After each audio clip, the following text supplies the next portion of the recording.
ओम नमो भगवते वासुदेवाय। नारायणं नमस्कृत्य नरं चैव नरोत्तमं देवीं सरस्वतीं व्यासं ततो जयमुदीरयेत्।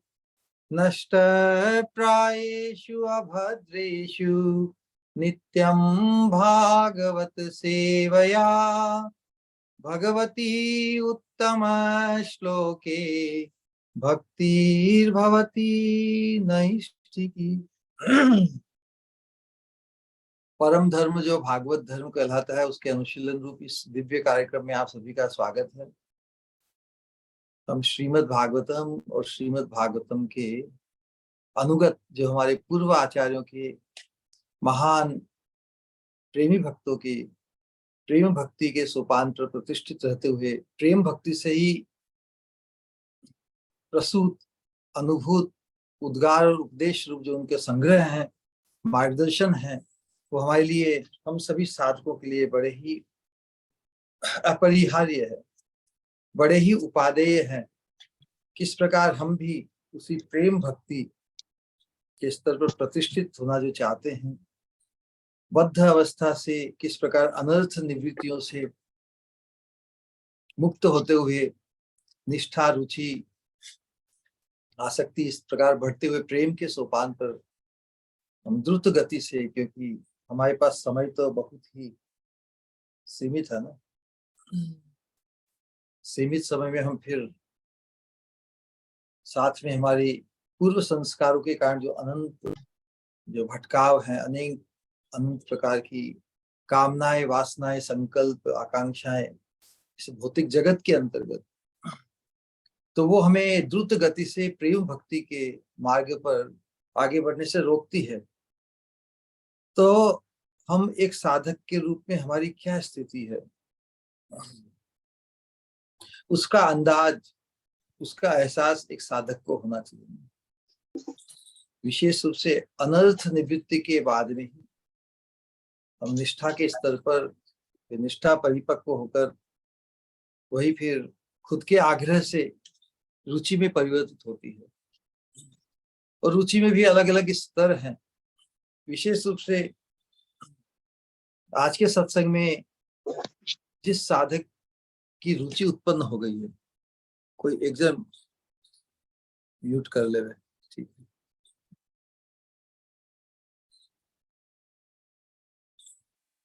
तो उसके पहले अनर्थों की निवृत्ति के अंतर्गत हमने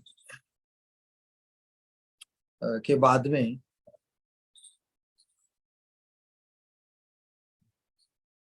जो कसौटी निष्ठा और अनिष्ठिता भक्ति की बताई थी ना, उसका मुख्य लक्षण क्या बताया कि नैष्ठिकी भक्ति के उदित होने पर, मतलब निष्ठा की उत्पत्ति होने पर, नैष्ठिकी भक्ति के उदित होने पर चित्त में भले ही रजोगुण और तमोगुण का और काम क्रोध आदि का कुछ अंश रूप प्रभाव रहते हुए भी, ऐसा नहीं कि निष्ठा के स्तर पर साधक शुद्ध भक्त बन गया, उस अवस्था में भी चित्त में रजोगुण, तमोगुण और काम लोभ आदि के जो प्रभाव रहते हैं, लेकिन उससे वो प्रभावित नहीं होता। निष्ठा के स्तर पर उसका विवेक जागृत हो गया। निष्ठा के स्तर पर रजोगुण तमोगुण के वशीभूत नहीं होगा। काम क्रोध लोभ आदि जो उनके भी वशीभूत नहीं होगा, उनसे अनावित होकर भजन करते शुद्ध सत्व में स्थित और प्रसन्नता लाभ करता है। क्योंकि वो देखते देखते जिन दुष्प्रभावों से वो पहले ग्रस्त था, उनसे अपने आप को वो देख रहा कि भगवान की बड़ी कृपा है, श्री गुरु की बड़ी कृपा है, कि जिस प्रकार सर्प के मुंह से विषैले दांत यदि उखाड़ दिए जाए तो फिर सर्प भले अभ्यास बस फुफकार तो मारेगा, लेकिन उससे न किसी और किसी को हानि होगी, न खुद को भी हानि। वैसी अवस्था में तो उपकार तो है, उसी प्रकार रजोगुण तमोगुण काम क्रोध आदि का कुछ अंश रूप जड़ मूल से समाप्त नहीं हुए, लेकिन उसका जो दुष्प्रभाव है उससे वो मुक्त हो जाता है निष्ठा के स्तर पर। और निष्ठा के स्तर का एक जो मुख्य लक्षण जो बताया गया, उसका निरूपण किया, वो क्या था कि उसकी उत्कंठा में वृद्धि हो जाएगी। श्रवण कीर्तन आदि भक्ति अंगों में उसकी प्रबल उत्कंठा होगी और शिथिलता नहीं, ढीलापन नहीं, जब किया कि नहीं किया, कभी छूट गया, कभी 4 हुआ, कभी 2 हुआ। भजन उसका बड़ा परिपक्व निष्ठा के साथ, भजन में शिथिलता नहीं होगी, उत्कंठा बनी रहेगी। तो ये निष्ठा की कसौटी है। उसमें कोई साधक निष्ठा के स्तर पर है, अनिष्ठा के स्तर पर है, यही कि उसके जीवन में सतत भजन के प्रति उत्कंठा और शिथिलता का अभाव। तो उस जो भक्ति विषयणी निष्ठा और तद अनुकूल विषयणी निष्ठा जो बात बताई थी, इसको इसीलिए ले रहे हैं क्रम में कि हमारा जो क्रम आज का सत्संग विशेष है। वैसे हर सत्संग तो हर रोज ही विशेष है, लेकिन आज उस सीक्वेंस को लेने के लिए जो भक्ति विषयणी जो निष्ठा है उसको 3 प्रकार से बताया, कायिक, मानसिक और वाचिक।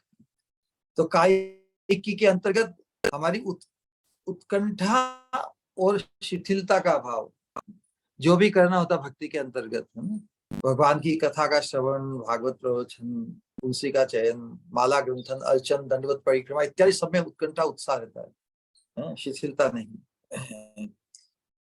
भगवान के नाम रूप गुण लीला आदि का कीर्तन, स्तव, स्तुति, पाठ सब कुछ बड़ी उत्साह, उत्कंठा और कोई ढीलापन नहीं, उत्साह के साथ।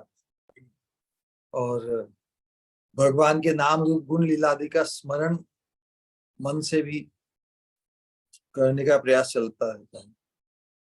और साथ में उसके स्तर पर उनके अनुकूल जितने भी सद्गुण है वो साधक में आने लगते हैं।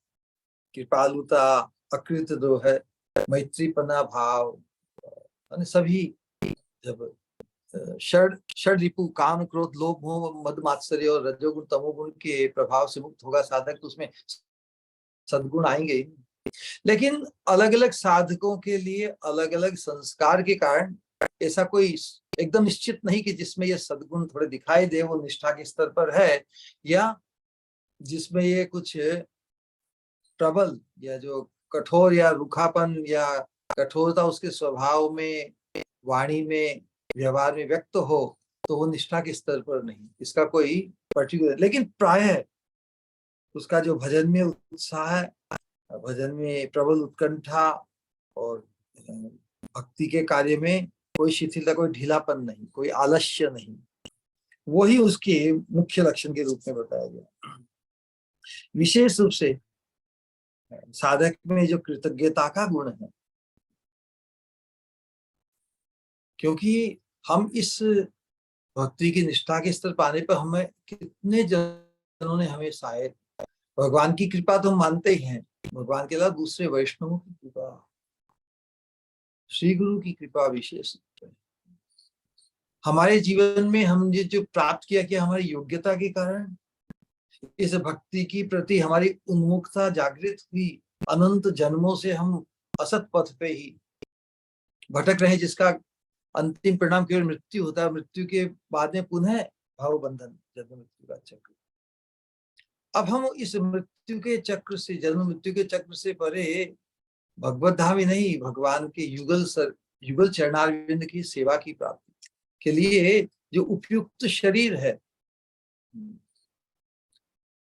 जिस किसी भाव में भगवान के प्रति हमारी निष्ठा, लेकिन इस माधुर्य कादम्बिनी के अंतर्गत विशेष रूप से हम, जो कि विश्वनाथ चक्रवर्ती ठाकुर जी इसके रचयिता हैं, तो उनका तो शुद्ध मंजरी भाव है ना।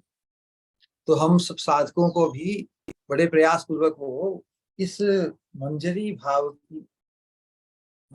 में प्रतिष्ठित करने का उनका बड़ा प्रयास है।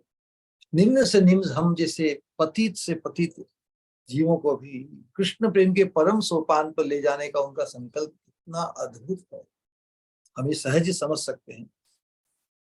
तो कृतज्ञता हमें क्या दिया जा, क्या पीरसा जा रहा है और हम उसको पचाने की हमारी योग्यता नहीं, क्योंकि अनर्थों से इतनी ग्रस्त हमारी अवस्था अनंत जन्मों की। सत्संग के माध्यम से हमें ये दृढ़ संकल्प मिलता, निष्ठा आती कि नहीं, मुझे भी राधा रानी के कैंकर्यत्व की प्राप्ति करनी है, मुझे भी राधा रानी के चरणों की सेविका बनना है। और ये सौभाग्य इस बार गुरु वैष्णवों ने हमारा उजागर किया, हमारे पूर्व आचार्यों ने कितना अद्भुत कार्य किया है। ये माधुर्य कादम्बिनी हम सबको उस परम सोपान तक पहुंचाने के लिए परम उपादेय हमारे महान पूर्व आचार्यों ने जो महती कृपा की है, वर्तमान आचार्य, वर्तमान गुरु वर्गों ने, वर्तमान वैष्णवों ने हमें किस प्रकार ये न किन प्रकार हमारा हाथ पकड़कर इस मार्ग पर हमें प्रवेश करा दिया है। तो उनके प्रति कृतज्ञता गुण विशेष रूप से भक्ति के अनुकूल है। क्षमा, क्योंकि अब हमें किससे वेर रखना है। वो कहते क्षमा शोभती उस भुजंग को जिसके पास गरल हो। हम जब पाठ्यक्रम में बचपन में आती थी, कोई लेखिका है, बड़ी प्रसिद्ध लेखिका, क्षमा शोभती उस भुजंग को जिसके पास गरल हो, उसको क्या जो दंतहीन विष रहित विनीत सरल हो। क्योंकि तो क्रांतिकारी, क्योंकि आजादी के पहले की ये जो है ना, तो लेखकों ने अपने हमारे शूरवीरों को कायर नहीं बन जाए इसके लिए, उनको उकसाने के लिए, उनको उत्साहित करने के लिए बताया। इस प्रेम भक्ति मार्ग पर वास्तव में जो भी अग्रसर वो सभी शूरवीर है। एक महान विचारक ने कहा था कि किसी महिला को सलाह दी, महिला वर्ग को ही सलाह दी। हम जब तो प्रसंगवश आ जाती है बात, इसलिए बोल देते हैं कि सलाह दी कि अरे जो भी संबोधन होता है, अलग अलग प्रांतों में महिला को अलग अलग संबोधन दिया जाता है। कोई महिला बाई बोलते हैं, कोई डावड़ी बोलते हैं, जो भी बोलते हैं कि या तो तू शूरवीर को पैदा कर या किसी भक्त को जन्म, ये दोनों नहीं कर सके तो तू रह जा बाझड़ी। तात्पर्य यही है कि ये मनुष्य जीवन हमें मिला है माता बनने का, पिता बनने का। यदि हम सौभाग्य चाहते हैं तो सौभाग्य तभी सफल माना जाएगा जब हम आगंतुक संतान को शुद्ध भक्त बनाने का संकल्प लें। हमारे जीवन में शुद्ध भक्त बनने का संकल्प नहीं होगा तो हम किस प्रकार आने वाली संतान को शुद्ध भक्त बनाएंगे। इसीलिए कहा है कि या शूरवीर, मतलब हमारे जीवन की रक्षा हो तभी तो हम भक्ति के मार्ग में आगे बढ़ सकेंगे ना। इसलिए जो रक्षक है हमारे समाज के और देश के, वो कार्य भी कोई करे शूरवीर, तो उसमें भी कुछ जीवन की सार्थकता है। क्योंकि वो जब देश की और समाज की और सब जगह रक्षा करते हैं, अराजकता से हमें मुक्त रखते हैं, तो भक्ति सुचारू रूप से हो जाती है। तो भक्तों की, साधकों की सहज कृपा दृष्टि उनके प्रति होती है, शूरवीरों के प्रति, जिन्होंने ऐसा वातावरण हमें प्रदान किया है। तो उस दृष्टिकोण से सभी के प्रति हमारा जो कृतज्ञता व्यक्त होनी चाहिए।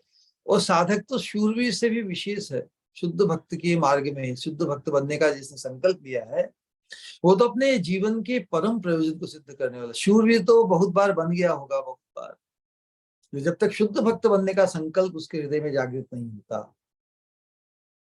तब तक अपने जीवन को ही सार्थक नहीं कर पाता। भारत भूमि ते हौलो मनुष्य जन्म जार, जन्म सार्थक करी पर कर पर उपकार। पहले खुद का उपकार को तो ठिकाने लगाना है ना। खुद डेंजर में होके खुद डूबते हुए हम दूसरों को डूबते हुए बचाने का प्रयास नहीं कर सकते, संभव नहीं है।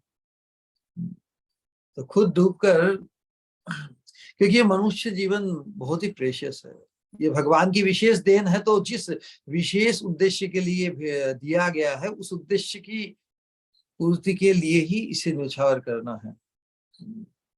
जिन्होंने दिया उनके उद्देश्य से भगवत प्राप्ति, भगवत प्रीति, भगवान की संतुष्टि, श्री गुरु गौरांग की संतुष्टि के लिए जीवन दिया है ना, कर्मणा मनसा वाचा, इसको श्री गुरु गौरांग की संतुष्टि प्रसन्नता के लिए ही न्यौछावर हम, और किसी मकसद से, कोई समाज, परिवार, संतान, पुत्र, पत्नी, इनके उद्देश्य से हम ये नहीं कह सकते कि मैंने मेरी पत्नी के लिए मेरा जीवन बर्बाद कर दिया, या अपने जीवन को, या पति के लिए, या किसी के लिए। हर व्यक्ति की इस मनुष्य जीवन में खुद के लिए सबसे प्रथम प्राथमिकता है। हम इस अपने जीवन से भी खिलवाड़ नहीं कर सकते, हम अपने जीवन को समाप्त, नष्ट नहीं कर सकते, हम अलाउड नहीं है, वास्तव में हम ऑथोराइज नहीं है। अलाउड तो है क्योंकि व्यक्ति बहुत से मनमानी करते हैं ना काम, मनमानी कोई हम काम करें, जरूरी नहीं कि हम ऑथोराइज्ड हैं, हम चोरी छुप के करते हैं या दूसरों की चिंता किए बिना ही इसको करते हैं।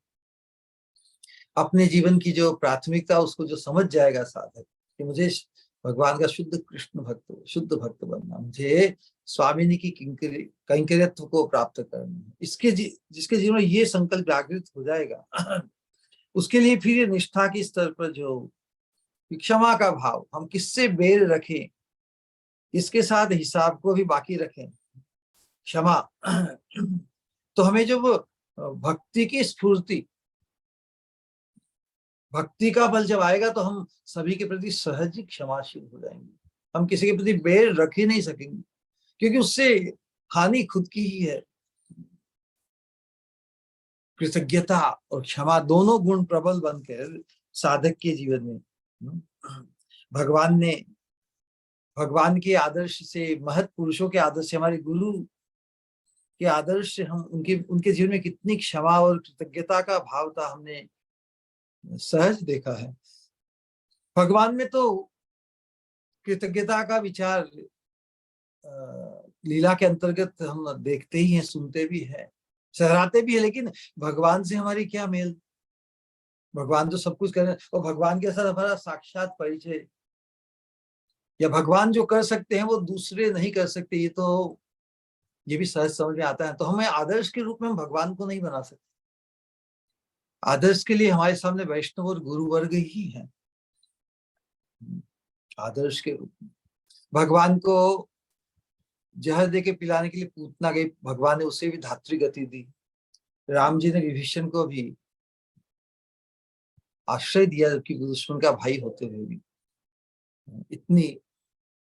इतना ग्रेटफुल ना, कि कोई शरणागत हो भगवान के तो भगवान उसे अपना लेते हैं, अभय से मुक्त कर देते हैं, या भय से मुक्त करते, अभय दान दे देते हैं। हमारे जीवन में तो कोई ऐसा आदर्श वैष्णव जिसके जीवन में क्षमा भाव और कृतज्ञता का भाव यदि कूट कूट कर भरा है, तो उन्हीं सद वैष्णव, उन्हीं शुद्ध वैष्णव के चरणाश्रित होने का सौभाग्य यदि हमें मिल जाए, तो हमारे जीवन में क्षमा भाव, किसी के भी प्रति, कोई दुश्मन, कोई कितना ही हमें लूट कर ले जाए, कितना भी उसने अवज्ञा की है, कितना भी हमें अपमानित किया है, कितना भी किया है, हम किसी के प्रति वैमनस्य भाव नहीं रखेंगे, क्योंकि ये ऐसा भाव यदि हृदय में रह जाएगा तो वही फिर अंत समय में शायद वो विकार रूप में, दोष रूप बनकर हमें भगवत गति, भगवत प्राप्ति के मार्ग में बाधक बन जाए। इसके लिए कृतज्ञता और क्षमा, ये दो गुण विशेष रूप से हमें जिन वैष्णव के जीवन में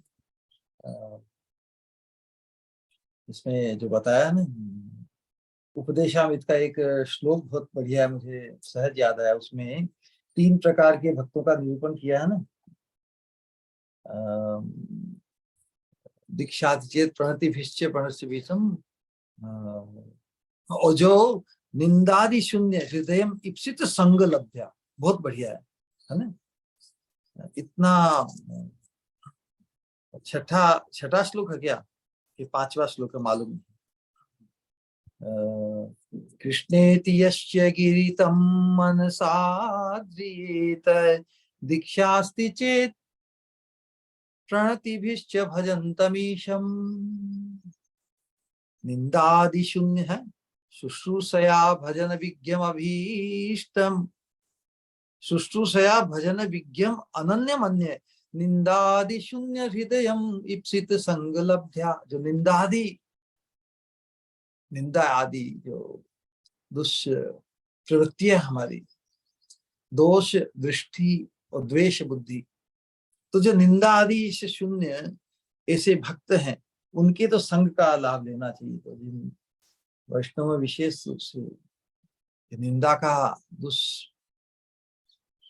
निंदा रूपी दुष्वृत्ति नहीं है, द्वेष बुद्धि नहीं है, वैसे भक्तों का हमें सानिध्य करना चाहिए। तो ये निष्ठा के स्तर पर विशेष रूप से बताया गया।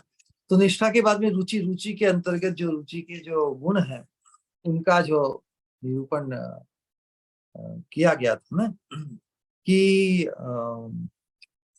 रुचि कैसे, कि करत करत अभ्यास के जड़मति होत सुजान, रसरी आवत जातति सिल पर निशन परत निशान। निष्ठा के स्तर पर आने पर भी भजन की हम साधना वो करते हैं कि सिद्ध के लिए जो सहज है, साधक के लिए वही तपस्या है। तो निष्ठा के स्तर पर आकर भी सतत जब तक सहज हमें नहीं लगने लगे साधना, तब तक रुचि नहीं कहलाती है ना। जो उदाहरण दिया था ना, रुचि के अंतर्गत मैं रोगग्रस्त अवस्था में सिताप्त विद्या है, शायद कृष्ण नाम चैतादि सिताप्त विद्या। सित मतलब मिश्री जो मीठी होती है, आप्त विद्या, लेकिन विद्या अविद्याग्रस्त साधक मतलब कुछ न कुछ अनर्थ तो अभी बाकी है ना। तो ऐसा नहीं कि हम निष्ठा के स्तर पर साधन भक्ति में नहीं आ जाते, हम आ जाते, लेकिन सहज नहीं हो रही है। बड़े परिश्रम करके भाई 16 वाला करना है, कैसे ही मन तो भटक रहा है इधर उधर, फिर भी बार बार बार बार बार बार। तो लेकिन साधन यही बताया है कि रोग पीलिया ग्रस्त अवस्था में मिश्री भी, यदि मीठी मिश्री भी किसी को कड़वी लगे तो उसका उपचार भी मिश्री का सेवन है। तो जितने प्रमाण में मिश्री का सेवन होता जाएगा उतने प्रमाण में रोग मिटता जाएगा, और जितने प्रमाण में रोग मिटता जाएगा उतने प्रमाण में मिश्री की सहज मिठास उसको सामने आ जाएगी, है ना। तो भगवान भी विशेष रूप से वो आंखों में है ना, आंखों में नेत्रों का दोष है, अंजन अच्छा दवाई रूप में अंजन लग जाए तो आंखों का दोष जब जैसे मन का मेल है ना, अंतर आंखों का अंतर मन का जो मेल जैसे से भूलता जाएगा, त्यों त्यों हमारी वास्तविक जो भक्ति के जो सूक्ष्म विचार है, भक्ति ही एकमात्र अभिधा सहज वृत्ति है आत्मा की। हमारी आत्मा की भी सहज वृत्ति जो भक्ति हो नहीं पाई ना, जितने प्रमाण में हमारा कलुष हृदय का और दृष्टि में दोष और बुद्धि में द्वेष, ये जैसे जैसे निष्ठा पूर्वक साधन भक्ति करते करते हम करेंगे तो उसमें साधक की रुचि उत्पन्न हो ही जाएगी। तो उदाहरण के द्वारा समझाया गया। और रुचि के अंतर्गत भी रुचि में भी फिर एक प्रारंभिक साधक में रुचि के स्तर पर आने पर भी वो बहुत पीकी होते हैं कि यहाँ पर अच्छा भजन कीर्तन हो रहा है, यहाँ पे अच्छी कथा करने वाला अच्छा वक्ता है, उससे परिचित उनका तो श्रवण करेंगे, और जहाँ पे कीर्तन इत्यादि माहौल अच्छा है उधर जाएंगे। लेकिन वो तो भूख जैसी हो गई ना, जिसको भूख नहीं लगी है। तो रुचि के अंतर्गत भी एक तो भरी भूख वाला ये रुचि, और एक बिना ज्यादा भूख की रुचि, दो प्रकार की हुई, उसका वर्णन किया। लेकिन जिसको भूख है वो ये नहीं पूछेगा भाई क्या क्या व्यंजन बना। हाँ, जिसको भूख नहीं है वो भी सोचेगा अच्छे पकवान बने तो चलो बैठ जाते हैं। लेकिन जिसको भूख लगी हुई, वो तो ये पूछेगा ही नहीं क्या बना है भाई, जो भी आप पिरसो बराबर लेगा। उसमें यदि कोई विशेष पकवान है तो उसकी संतुष्टि और भी अधिक होगी, है ना? तो जो वास्तविक रुचि है वो किसी माहौल या वक्ता की अपेक्षा नहीं रखती, उसकी विशिष्टता की उसकी आवश्यकता नहीं, क्योंकि उसकी जहां भी सत्संग होगा, जहां भी भजन कीर्तन का माहौल होगा, वो सहज ही उसके प्रति अत्यंत उसकी प्रौढ़ उल्लास में ही, और यहाँ पे और विशेष व्यवस्था है, वो विशेषता की अपेक्षा नहीं, तो यहाँ विशेष व्यवस्था है भजन कीर्तन की और सत्संग प्रवचन की, तो उसका उत्साह और उल्लास और भी बढ़ जाता है ना। तो क्योंकि सभी उस प्रकार की अपेक्षा से वो मुक्त है। इतना करने के बाद में आज जो विषय है वो जात रति, मतलब जिसकी वास्तव में जो रुचि के स्तर पर आ गया है, या कहें कि जो और किसी वस्तु की अपेक्षा नहीं रखता, उसकी सहज रुचि भजन में उत्पन्न हो गई है साधन भक्ति के अंतर्गत, उसका आचरण कैसा होता है, उस आचरण के बारे में आज बता रहे हैं। ये बहुत ही क्योंकि रुचि भी काफी क्रिटिकल है ना, कि रुचि रुचि ही परिपक्व होकर फिर आसक्ति में बदलती है, जो भाव भक्ति का प्रथम अंकुर है। तो रुचि भी बहुत क्रिटिकल है। रुचि जब जागृत हो, हम जब किसी चीज को रूटीन में लाते हैं, तो ये हमारी निष्ठा की परिपक्वता है। हम सुचारू रूप से, मुझे इस समय ये करना है, इतने बजे उठना है, इतनी माला जप करना है, इतना भागवत सत्संग करना है, इतना ये करना है, इतने सत्संग में जाना है, इतने ये सब रूटीन में लाते हैं। इच्छा करते हैं कि रुचि उत्पन्न हो जाए ना। जरूरी नहीं कि निष्ठा पूर्वक हम जो रूटीन में लाते हैं इसका मतलब रुचि के स्तर पर आ गए, नहीं, हम चाहते हैं कि रुचि के स्तर, तो जो रुचि के स्तर पर आ जाता है उस साधक की अवस्थी, उसकी चेतना कैसी होती है, आज इसका निरूपण करेंगे, जो हम सबके लिए बहुत आवश्यक है। क्योंकि हम ऐसा मानते हैं कि हम सभी रूटीन में, तो हम हमारे जीवन में साधना के जो अंग हैं, जो करते हैं नियम, यम नियम, वो हमारी रूटीन में आए हैं, लेकिन हमारे जीवन में वास्तव में रुचि उत्पन्न हुई है कि नहीं, इसका निरूपण आज के सत्संग से होगा। इसलिए बहुत ध्यान से हम इसको समझने का प्रयास करेंगे ना। तो जैसे जात रति जो साधक होते हैं, जिनके जो रुचि के सोपान पर पहुंच गए हैं, कर्मणा मनसा वाचा, ये क्या ना, कायिक वाचिक और मानसिक, उनके जीवन में जो प्रकट होता है, जो प्रतीत होता है, जो दिखने में आता है, जात रुचि, जात मतलब जिनमें जो रुचि, जिनके चित्त में, जात मतलब जागृत हो गई या जन्म ले ली, तो जिसके हृदय में रुचि उत्पन्न हो गई है उसे जात रुचि कहते हैं। तो हम जात रुचि साधक है कि नहीं, आज इसका सब विश्लेषण होगा। तो जात रुचि साधक की जो सेल्फ एनालिसिस है, उसके ऊपर ही वो अपने बारे में क्या सोचता है, अपने बारे में क्या सोचता है, यही है।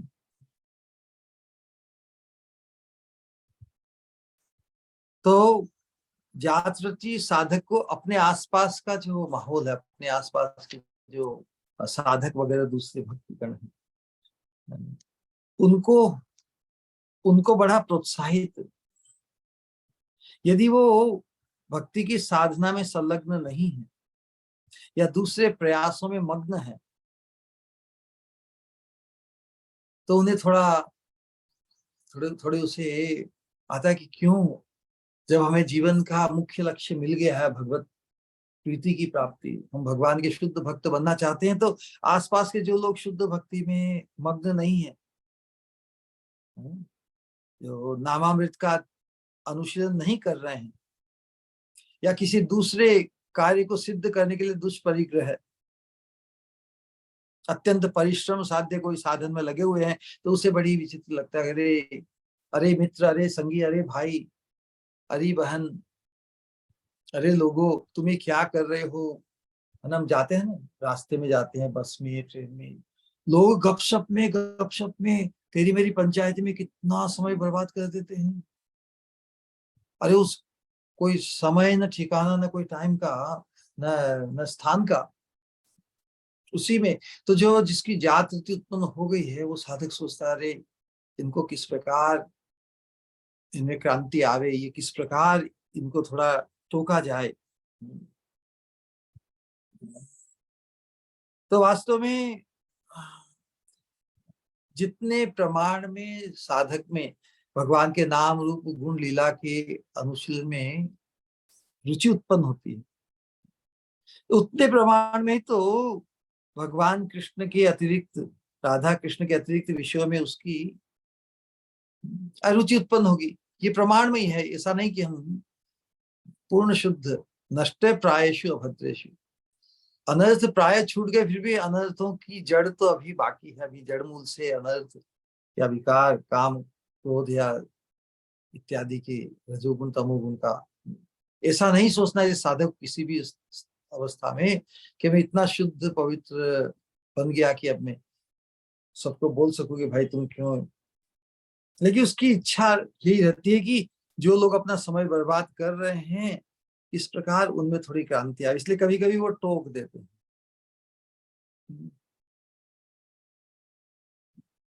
नहीं, उसकी रुचि, हमारी रुचि का यही है कि जितने प्रमाण में हमें भगवान के इस अनुशीलन में रुचि उत्पन्न होती है, उतने प्रमाण में भगवान के अतिरिक्त विषयों में हमारी अरुचि उत्पन्न हो जाएगी। यही एक मापदंड है।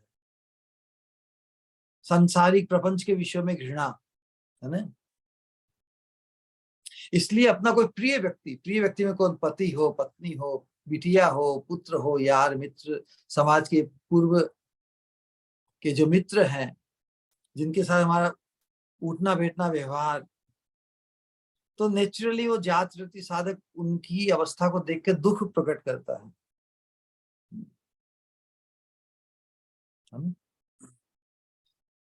लेकिन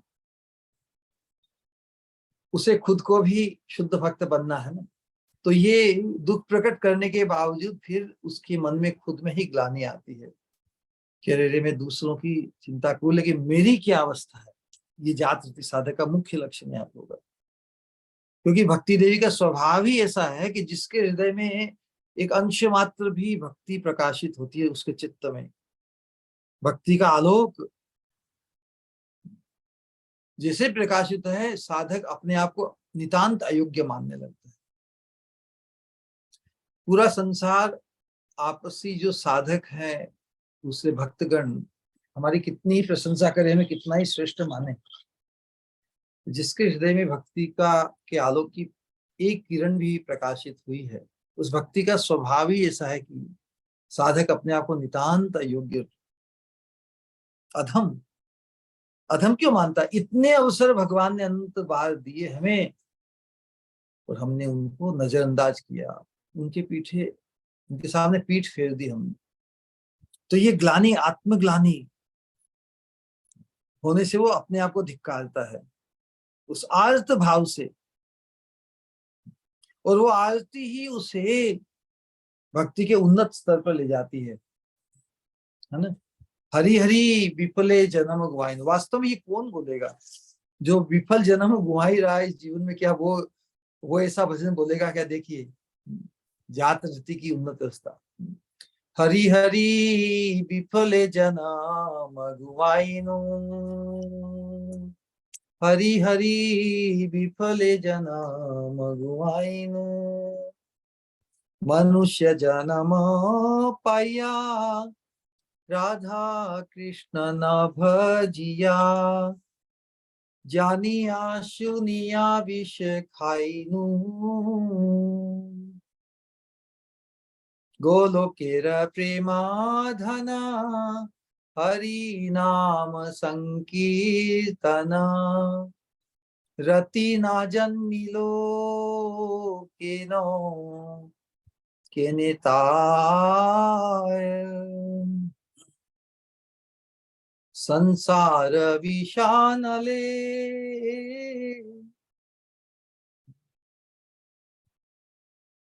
संसार है विशानले, संसार में जो हमारी फसाहट हो, विश्वमय डंक मारते हैं ना बिच्छू सर्प, कैसी पीड़ा हो विश्व अनल, विश्व की ज्वाला, संसार विष अदले, देखिए दिया निशी हिया जले, यदि किसी को विष दे दिया जाए तो उसकी मृत्यु हो जाती है, पीड़ा से समाप्त, है ना, समाप्त हो जाती है ना पीड़ा। या जल आग में भी किसी का प्रवेश हो जाए तो थोड़ी तड़प के बाद में उसकी मृत्यु हो जाती है, मतलब पीड़ा समाप्त हो जाती है। लेकिन संसार में हमारी जो फसावट है ये ऐसी पीड़ा है कि ये विष, इसमें विष भी है और अग्नि, दोनों का संगम है, फिर भी मृत्यु नहीं होती। संसार विषानल दीवानिशी हिया ज्वले, कोई अग्नि में प्रवेश कर जाता कितनी देर तक रहता है, दिन रात रहता है क्या? नहीं, समाप्त हो जाता है। शरीर के बाद में शरीर की पीड़ा से मुक्त, मन की, अंतःकरण की, सूक्ष्म शरीर की पीड़ा से मुक्त। सर्प भी काट जाता है तो कुछ समय के बाद में, लेकिन ये संसार की जो अवस्था है तो विष और अनल अग्नि दोनों का संगम होके भी हमें जलाती रहती है, काटती रहती है, दर्द कष्ट देती है, लेकिन समाप्त नहीं होती जब तक हमारा अहोभाग्य, महत भाग्य, महत पुरुष के अनुगत्य में आकर उनके मार्गदर्शन, जब तक हम इस शुद्ध भक्ति के अनुशीलन में प्रवेश नहीं करते तब तक ये संसार ये विषानल के रूप में हमें त्रस्त करता रहता है। जुड़ाईते ना कैनु उपाय, ब्रजेंद्र नंदन जय, शची सुत हैल से, बलराम हैलो निताय,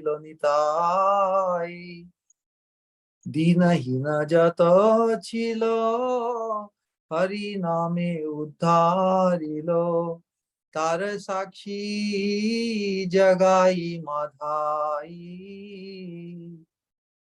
आहा प्रभु नंद सुत, वृषभानु सुता जुत। हमारी मंजरी भाव की उपासना ना, इसमें अकेले श्याम सुंदर की उपासना नहीं, वृषभानु सुता जुत, वृषभानु नंदिनी श्रीमती स्वामी हमारी स्वामी। देखिए इस भाव को हमें प्रशस्त करना है। श्याम सुंदर हमारे स्वामिनी के हैं, इसके लिए उनका मान आदर सत्कार, उनको थोड़ा भाव देना है। डायरेक्ट हमारा कनेक्शन नहीं है श्याम सुंदर से, न श्याम सुंदर हमारी सजाती है, वो तो पुरुष तत्व है, हम तो शक्ति तत्व है, राधा पूर्ण शक्ति। तो हमारी सजाती है, आशय सजाती है, तो हमारी स्वामिनी के साथ, इसलिए हमारी स्वामिनी कहलाएगी। लेकिन श्याम तो स्वामिनी के हैं, हमारी स्वामिनी। ये भाव बार बार साधक किसी भी अवस्था में हो, मेरी स्वामिनी, हमारी स्वामिनी, मेरी स्वामिनी, हमारी स्वामिनी, ये भाव होगा तो उसमें वो आत्मीयता, वो अभिमान की पुष्टि होगी, क्योंकि ये अभिमान हमारे अधिकार, हमारे स्वरूप के अनुरूप है। इसके लिए, इस अभिमान में प्रतिष्ठित होने के लिए हमारा संबोधन स्वामिनी को हमारी स्वामिनी, मेरी स्वामिनी श्री राधे, मेरी श्री गुरु मंजरी, मेरी श्री रूप मंजरी और मेरी श्री स्वामिनी श्रीमती राधिका रानी। साधक यदि इस सूत्र को अपना लेवे, अंत समय में भी यदि ये सूत्र याद रह जाए, बाकी सब कुछ भजन साधन सब कुछ चौपट हो जाए। प्राण प्रयाण समय कफवात पित्तई, कंठावरोधन विधौ स्मरणम कुतस्ते।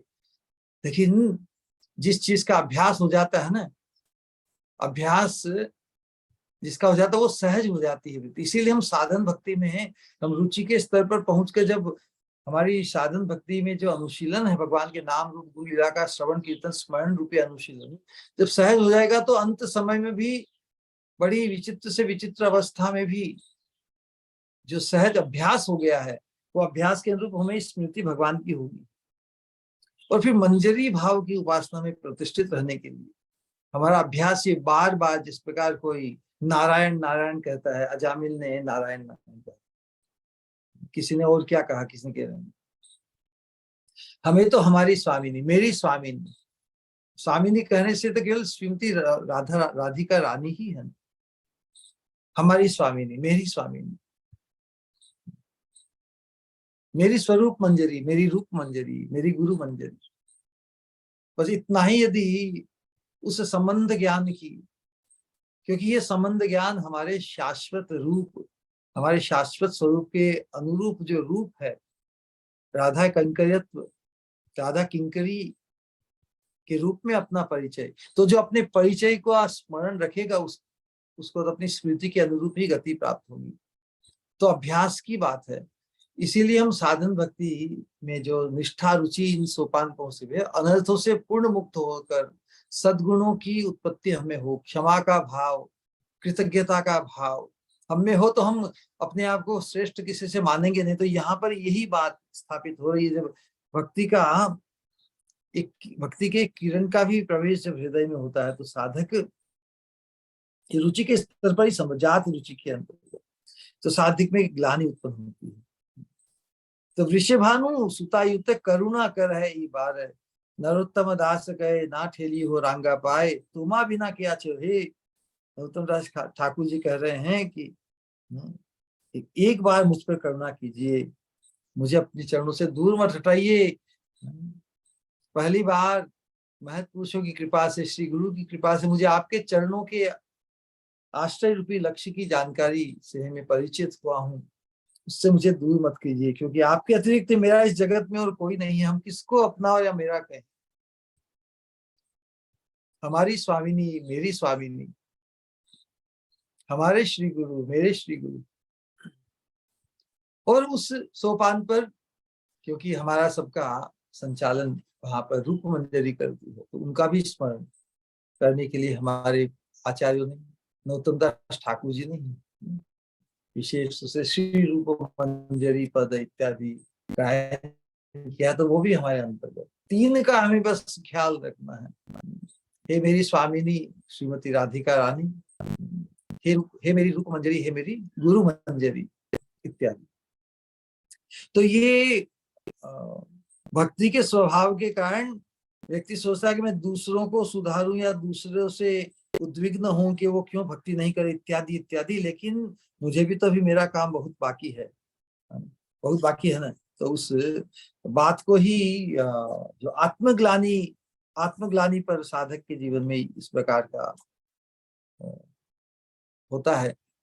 और हमारे प्रबोधानंद सरस्वती ठाकुर जी ने भी जो साक्षात भगवान की पूर्ण कृपा का अनुभव करते हुए भी एक हम साधकों के लिए परम उपादेय जो उपदेश भेज दिए हैं, है ना, उसके अंतर्गत बताते ना कि प्रभु मेरी तो बड़ी पतित अवस्था है, मेरी तो बड़ी नाजुक अवस्था है, मैं सुरक्षित नहीं हूँ संसार में, संसार सिंधु जलधौ पतितस्य काम है, संसार सिंधु में मैं पतित हुआ हूँ। और क्रोधादि नक्र मकरई, उसे खुद के ही दोष दिखाई देते हैं, काम क्रोध आदि से आविष्ट। तो खुद के जो अणुवत रह गए हैं, नष्ट प्रायेषु अभद्रेषु, प्राय तो सब समाप्त हो गए, कुछ किंचित। भागवत और भक्ति के शास्त्र हमें कभी ऐसा ऐसा ऐसा गर्व करने के लिए परमिशन नहीं देते कि हम पूर्ण शुद्ध हो गए। उसी को मद्देनजर रखते हुए साधक के जीवन में इस प्रकार की ग्लानि उत्पन्न होती है। यही तो प्रभु मैं सुरक्षित नहीं हूँ, आपका आश्रय भूल गया, मैंने खुद को ही पूर्ण पवित्र मान लिया, और मैं ऐसी भूल मुझसे न हो जाए, इसके लिए अपने आप को सावधान रखते हुए, जो सावधान बना रहेगा उससे दुर्घटना नहीं घटेगी। लेकिन जो सोचा कि मैं तो सुरक्षित हूँ, जब तक हमें भगवत पार्षदत्व की प्राप्ति नहीं हो जाती, जब तक हम भगवत धाम में हमारी स्वामिनी के कैंकर्यत्व की प्राप्ति में नहीं हो जाती, तब तक हम सुरक्षित नहीं है। साधक को कभी भी किसी भी स्तर पर अपने आप को इतना उन्नत, श्रेष्ठ या पवित्र नहीं मानना चाहिए। तो चैतन्य महाप्रभु को ये प्रार्थना कर रहे हैं कि दुर्वासना निगड़ित, दुर्वासनाओं का ताता हम तो दुर्वासनाओं के बीच में घिरे हुए अनंत काल से जी रहे हैं ना। आज हम सावधान हो गए हैं, सावधान जब तक रहेंगे तो दुर्वासनाओं का ताता जो ओत प्रोत घिरा हुआ है, उससे हम मुक्त रहेंगे। इसलिए सतत हमें आरती पूर्वक और स्वयं की जितनी हमारी जो भूल हुई, स्वयं को धिक्कारते हुए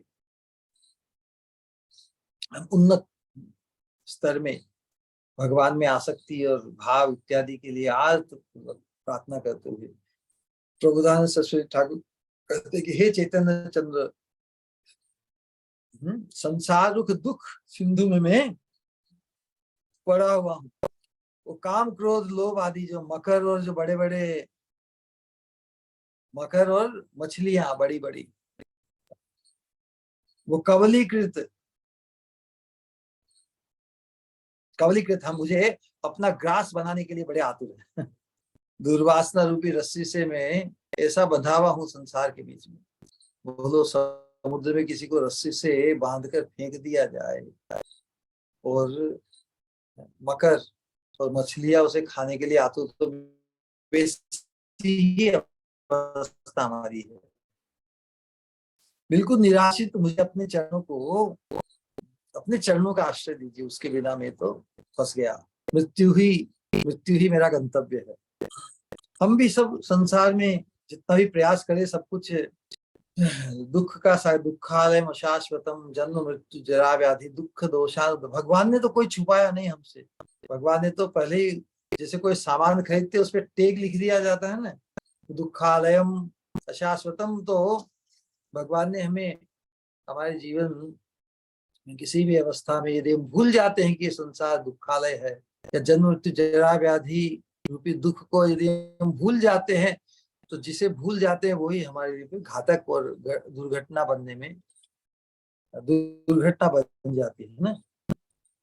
तो कोई ऐसा सोच सकता है कि भाई भगवान ने कहा, लेकिन मेरी वर्तमान स्थिति तो ऐसी है नहीं, मैं तो खूब आश्रय में जी रहा हूँ, माता पिता का आश्रय है, माता पिता ही मेरे तो भगवान है, संतान है, संतति है, मेरा बेटा बहुत कमा रहा है, मेरा ये है वो है, मेरे शरीर में भी तो बहुत ताकत है, मैं ठकुरानी हूँ, बढ़िया हूँ घर की, मेरे आत्मीय स्वजन, मेरे एक फोन करने से सब एकदम मेरी बात मान, कुछ भी मैं समाधान कर लेती या कर लेता हूँ। मेरे बंधु बांधव सभी का तो आश्रय, तो फिर जीव मैं कैसे मानूं कि मैं निराश्रित हूँ। ऐसी अवस्था जो जिसने सत्संग नहीं किया उससे बद्ध जीव में ऐसी होती है अवस्था में।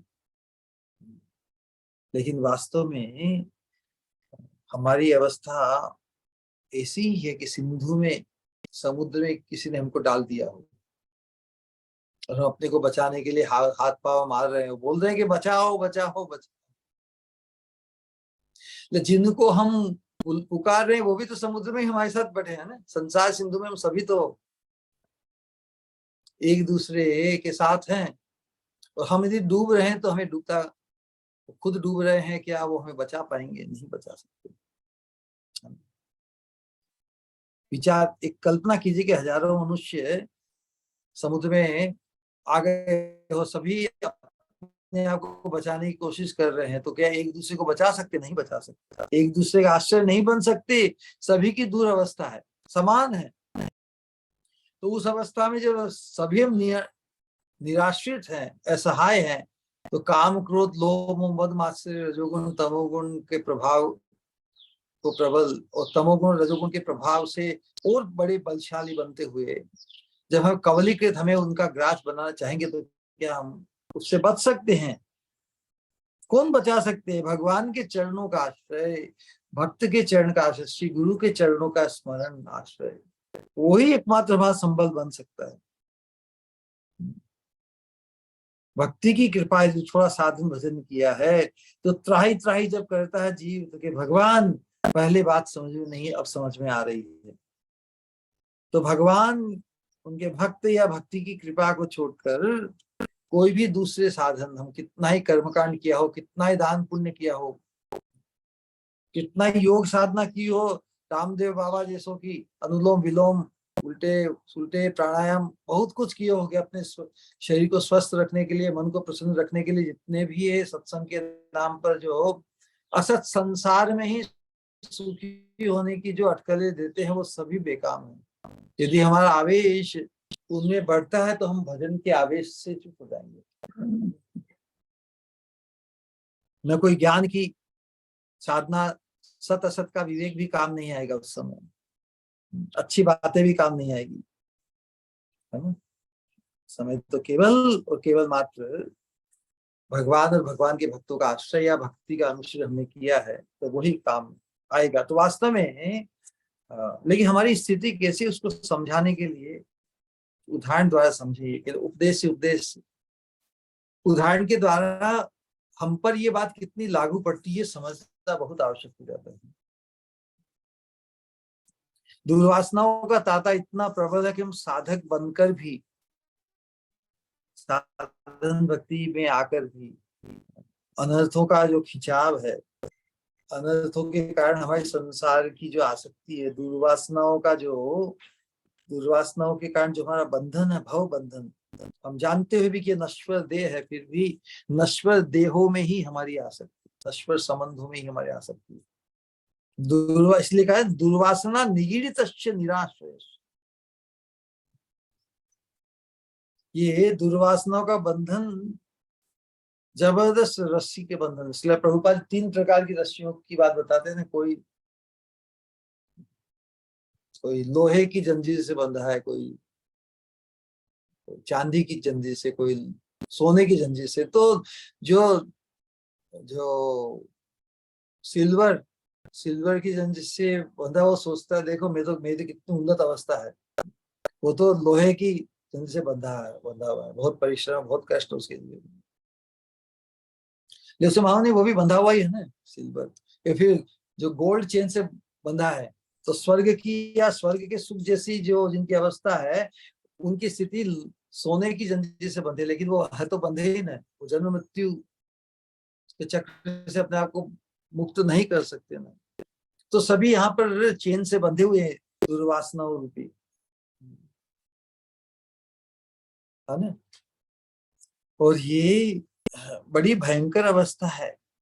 जिसके जीवन में सत्संग नहीं आया है, शुद्ध भक्त बनने की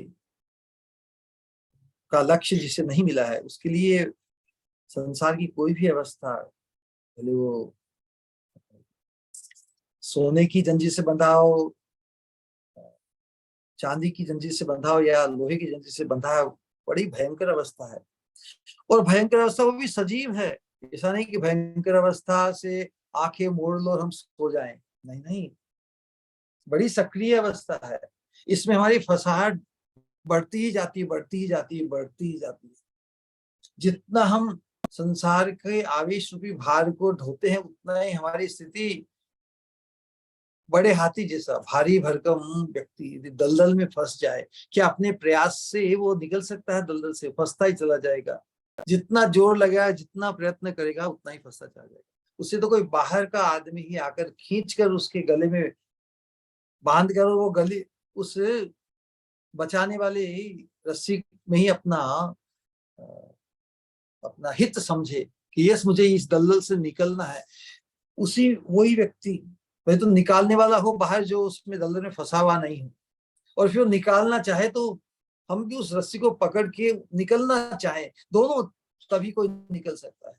लेकिन संसार में हमारी अवस्था कैसी है देखो। ये फिलोसॉफी समझाने में तो कितनी अच्छी होती है। हाँ हाँ, बहुत गजब की बात हो रही, बहुत गजब की बात हो रही है। क्या हमें कोई पकड़ावे रस्सी बाहर से, क्या हम उसके आश्रय को पाकर उस दलदल से निकलना चाहेंगे कि नहीं? क्या हमारी अवस्था ऐसी है? क्या ऐसी मन स्थिति हमारी है? या हमने उस दलदल से ही समाधान कर लिया कि नहीं, हमें इस दलदल में फंसे रहना, अभी हम कैसे इसको छोड़ सकते हैं? जैसे बहुत बार पहले उदाहरण दिया था ना शिष्टाष्टकम की तरफ के समय, कि एक नदी में, जब गांव की नदी के किनारे गांव होते हैं, बाढ़ के दिनों में, बरसात के दिनों में बाढ़ उसमें आ जाती है, बहुत सी चीजें बह के आती हैं। तो नदी के पास रहते सब तैराक तो होते ही हैं।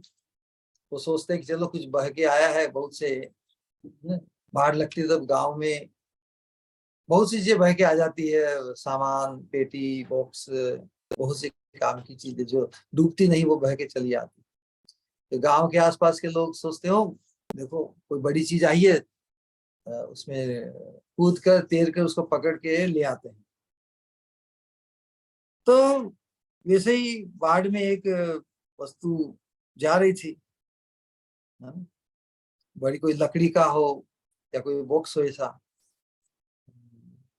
तो एक दिन एक व्यक्ति उसमें प्रवेश किया, उसने उस वस्तु को पकड़ ली, कोई सामान दिखा होगा, कम्बल या जैसा कोई भी बड़ी चीज पकड़ लिया, और वो तो उसके साथ में भी बहने लगा। तो गांव पास किनारे वाले लोगों ने, अरे भाई तू उस चीज को पकड़ने गया, लेकिन अब तू तो फिर आ जाना किनारे पे, उल्टा क्यों जा रहा है, मतलब बाहर चला जा रहा है।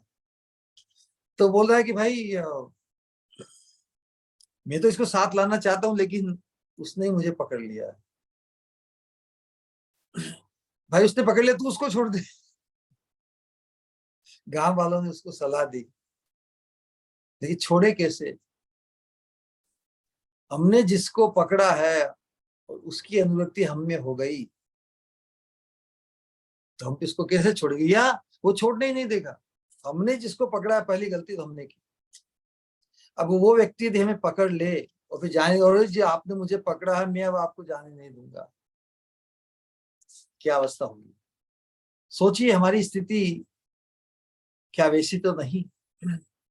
हमने भी किसी के साथ भव बंधन में अपने आप को, किसी को जकड़ा है, और उसने भी फिर हमको यदि पकड़ लिया, एक तरफ से जकड़, एक तरफ से पकड़, दोनों का गठबंधन कैसे हो गया बताइए? कमल को पकड़कर, कमल संभल कर जब तैराक ने उसको पकड़ा, तो जिसको पकड़ा उसने भी सोचा मुझे सहारा मिल गया, और वो व्यक्ति यदि अर्धमरा कोई भालू जैसा यदि पशु ही हो सपोज, उसको भी सहारे की आवश्यकता है ना। देखिए ये उदाहरण कितना सटीक बीतता है संसार के लोगों पर। हम जिसको आश्रय समझकर पकड़ लेते हैं, वो भी हमें आश्रय मानकर जकड़ ले, पकड़ ले, एक दूसरे को छुड़ाना बड़ा मुश्किल हो जाता है। तो कंबल समझकर तैराक ने जब उसे पकड़ा, तो उसने भी एक सहारा पाकर उस व्यक्ति को जोर से पकड़ना पड़ा। यही अवस्था हमारी, हम जो हमारी इंद्रियों के विषय शब्द स्पर्श रूप रस गंध, उनमें हम फंसते हैं। दूसरे दूसरे प्राणी तो एक एक इंद्रियों में फंसते हैं ना। इस प्रकार बहुत बार निरूपण किया कि जो मछली है, स्वाद के वशीभूत होकर जो मछली पकड़ने वाला उसको वो बेट डालता है ना, आटे की या किसी खाने की चीज को, उसको मालूम नहीं कि उसमें मृत्यु है, उसके पीछे कांटा है। मछली किससे प्रलोभित हो जाती है? स्वाद के वशीभूत होकर मृत्यु को आका वरण कर लेती है। लेकिन इसका ऑब्जर्वेशन तो हम ही करते हैं ना। हम मनुष्य, बुद्धिशाली मनुष्य ऑब्जर्वेशन करते हैं, ओहो कितनी मूर्ख मछली है, समझ शर्म नहीं आती, उसके पीछे तेरी मृत्यु है, क्यों उसको खाने गई, ले खा, मजा चक, और मृत्यु। हिरण है, वो ध्वनि के वशीभूत होकर अपनी मृत्यु का कारण बन जाता है। ध्वनि जो श्रवण इंद्रिय है। हाथी स्पर्श, स्पर्श हथिनी के आकर्षण को, स्पर्श पाने की के वशीभूत होकर अपनी मृत्यु या पकड़वाने का कारण बनता है। जो पतंगा है, दृश्य को देखकर बड़ा मूर्ख है ना, हम कहते हैं पतंगा बड़ा मूर्ख है, इस अग्नि में, अग्नि के आकर्षण से उसमें ही हठात, उसे मालूम नहीं कि मृत्यु है, फिर उसमें प्रवेश कर जाता है। और घ्राणेन्द्रिय जो भौरा है, भौरा इतना शक्तिशाली होते हुए भी जिस पुष्प की गंध के वशीभूत हो जाता है, कमल के विशेष रूप से, कमल के वशीभूत होकर जब उसमें प्रविष्ट हो जाता है उसके सेंटर में, और जब शाम होती तो कमल ढक जाता है, संकुचित हो जाता है, तो लेकिन वो भी उसमें बंध जाता है, भंवरा भी बंध हो जाता है गंध के वशीभूत होकर। और फिर जब सुबह वापस कमल उगता है, तो वो मृत्यु को प्राप्त होता है। तो इनकी वशीभूता, तो हमारी वशीभूता, तो मनुष्य की वशीभूता तो एक साथ पंच इंद्रियों में है। हमारे सामने इस भव सागर, भव संसार की नदी में ये विशेष सुख हमारे सामने बहे जा रहे हैं, और हमने इनको परम आकांक्षणीय, यस ये हमारे सुख की, ये हमारी सुख की वस्तु, परम आकांक्षणीय भोग्य वस्तु, भोग्य वस्तु के रूप में हमने, उनमें हम मोहित है। मोहित होने का मतलब है उनको पाने के हम आकांक्षी है, उनमें हमें तृप्ति नहीं हुई है, उनसे हमें तृप्ति नहीं। तो मोह बड़ी खतरनाक, बड़ी जबरदस्त चीज है। प्राप्त होने के बाद फिर उसमें ही आसक्त हो जाते हैं। अभी तक आकांक्षणीय भोग की वस्तु पकड़ के हमने उनको पकड़ लिया है ना, तो फिर उनसे जो शब्द स्पर्श रूप रसगंध, ये क्या है? विषय। इन विषयों ने भी हमारी इंद्रियों में प्रवेश करके, इंद्रियों को प्राप्त करके। इंद्रिया क्या है? इंद्रिया मतलब वास्तव में दुर्वासना, दुर्वासना का ही रूप है इंद्रिया हमारी। और फिर ये विषयों की प्रति धावित होती है। तो हमने आकांक्षणीय वस्तु समझ के शब्द स्पर्श रूप रस गंध को हमने पकड़ना चाहा, फिर ये जो दुर्वासना रूप भयंकर बाहुपाश है हमारी इंद्रिया, क्योंकि हम इंद्रियों को नियोजित करके तो शब्द स्पर्श रूप रस गंध का आस्वादन करेंगे ना।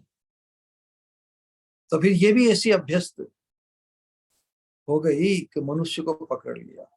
तो पहले इंद्रियों का विषयों के प्रति आवेश, और विषयों ने भी दुर्वासना रूप भयंकर बाहुपाश में उनको जकड़ लिया। उस अवस्था में देखो, फिर हमारे जीवन में बुढ़ापा आवे, शोक आवे, रोग आवे, त्रिताप दुख, आध्यात्मिक आदि भौतिक आदि दैविक दुख पाकर भी इन विषयों को छोड़ने की इच्छा करने पर भी हम नहीं छोड़ सकते। कि क्या करना है, थोड़ा ही तो जीना है, ये मेरे आश्रित है। हम सोचते हैं कि हमारे आश्रित है, हम इनके, हम खुद ही उनके आश्रित हो जाते हैं। तो ये परस्पर होता है कि इन त्रिताप आदि दुख को पाकर भी हम उन विषयों के भोगने के अभ्यास से अपने आप को रोक नहीं पाते। इच्छा करने पर भी यही हमारे रोग का कारण बन रहा है, ये हमारे दुख का कारण बन रही है। तो फिर वो क्यों छोड़े? जब हम ही छोड़ना नहीं चाहे तो वो तो छोड़े, वो तो जड़ है। छोड़ने की इच्छा तो मनुष्य कर ले, इच्छा करने के बावजूद भी उसका वातावरण, उसका माहौल, उसका परिवेश इतना दूषित है कि वो चाहकर भी वहां से हट नहीं सकता, निकल नहीं सकता। प्रबल सत्संग का माहौल जब तक उसे नहीं मिलता, महत पुरुष की कृपा जब तक उसके जीवन नहीं होती, तब तक ही कितनी ही दूसरी साधनाएं, कितना ही अपने जीवन को सत्वगुण में रखकर भी सत्वगुण के आवेश में फंस जाएगा। रजोगुण के आवेश से छूटा, तमोगुण के आवेश से छूटा, सत्वगुण में प्रतिष्ठित होकर भी उसका आवेश तो संसार में ही सुखी होने, इस प्रकार तुलनात्मक दृष्टि से खुद को अधिक सुखी देखकर, देखो दुख तो सभी भोगते हैं लेकिन मैं तो ज्ञान हूं। हमारे दादा कहते थे कि ज्ञानी भोगे ज्ञान से, मूर्ख भोगे रोग। ज्ञानी अर्थात सत्वगुण में अवस्थित जो व्यक्ति है, उसे भी भव बंधन से मुक्त होने का उपचार नहीं मिला है। भगवान में रुचि, भगवान के नाम रूप गुण लीला का जो आस्वादन है, उसकी उसे जानकारी नहीं, तो वो भी वंचित ही है। इसीलिए महाप्रभु कहते हैं कि हे प्रभु, पतितम माम विषमे भवाम बोधो, कृपया तव पाद पंकज स्थित धूलि सदृशम। तो साधक वास्तव में अपने आप को धिक्कारता है। हे सखे, मैं तुम्हें जो सलाह दे रहा था, तुम्हें क्या सलाह दूं? मेरी भी तो नाव डावाडोल है, खुद को ही धिक्कार हूं, मुझे ही धिक्कार है। मैं ही अत्यंत पतित पामर घृणित हूं। मैंने श्री गुरुदेव की कृपा से इस शुद्ध भक्ति मार्ग की जानकारी हुई, इस मार्ग को मैंने प्राप्त किया। इतनी श्रेष्ठ वस्तु को पाकर भी मैंने उसकी वैल्यू नहीं की, कीमत नहीं। हमें ये भक्ति का जो मार्ग या जो सत्संग है, इतना मुफ्त में मिल गया है, इसलिए हम शायद इसको वैल्यू नहीं कर पाते। किसी अबोध बालक को कोई कोहिनूर हीरा दे दिया जाए, उसे भाई बहुत कीमती है, इसको खोना मत। हम खोएंगे तो नहीं, लेकिन अपनी जैसे गठरी बांध के ले जाते हैं ना अपने ऊपर के वस्त्र पर लोग, उसी प्रकार ऐसे ही वेरी चीप भगवत भक्ति हमें जो प्राप्त हुई, भगवत भक्ति को हमने बहुत चीप समझ लिया। अरे वो तो अपने वस्त्र की गांठ में बंधा हुआ महारत्न है, लेकिन ऐसे ही महारत्न को तो बहुत अंदर की तिजोरी में, हृदय में सभी से रक्षा करते हुए संभाल के रखना होता है। इसको हमने बाहरी ऊपरी दिखावे के रूप ऊपरी वस्त्र पर ही बांध लिया है हमने उसको। उसकी महिमा या उसकी कीमत हमने संसार में ही प्रतिष्ठा, पूजा, लाभ पाने के लिए ही उसकी की कि हम भक्ति है, हम बहुत भक्ति वाले हैं। भक्ति तो सुदुर्लभा है, भक्ति की दुर्लभता का अभी हमें तक बोध नहीं हुआ। हम भावांकुर के स्तर पर आने पर ही दो विशेष लक्षण भक्ति के प्रकट होते कि हरि भक्ति सुदुर्लभा, जो भक्ति अति अति दुर्लभ है उसको हमने सोचा कि हमने प्राप्त कर लिया, अब इसका दिखावा दे कर रहे हैं, इसीलिए बाहर के वस्त्र में गांठ बांध दिया ना।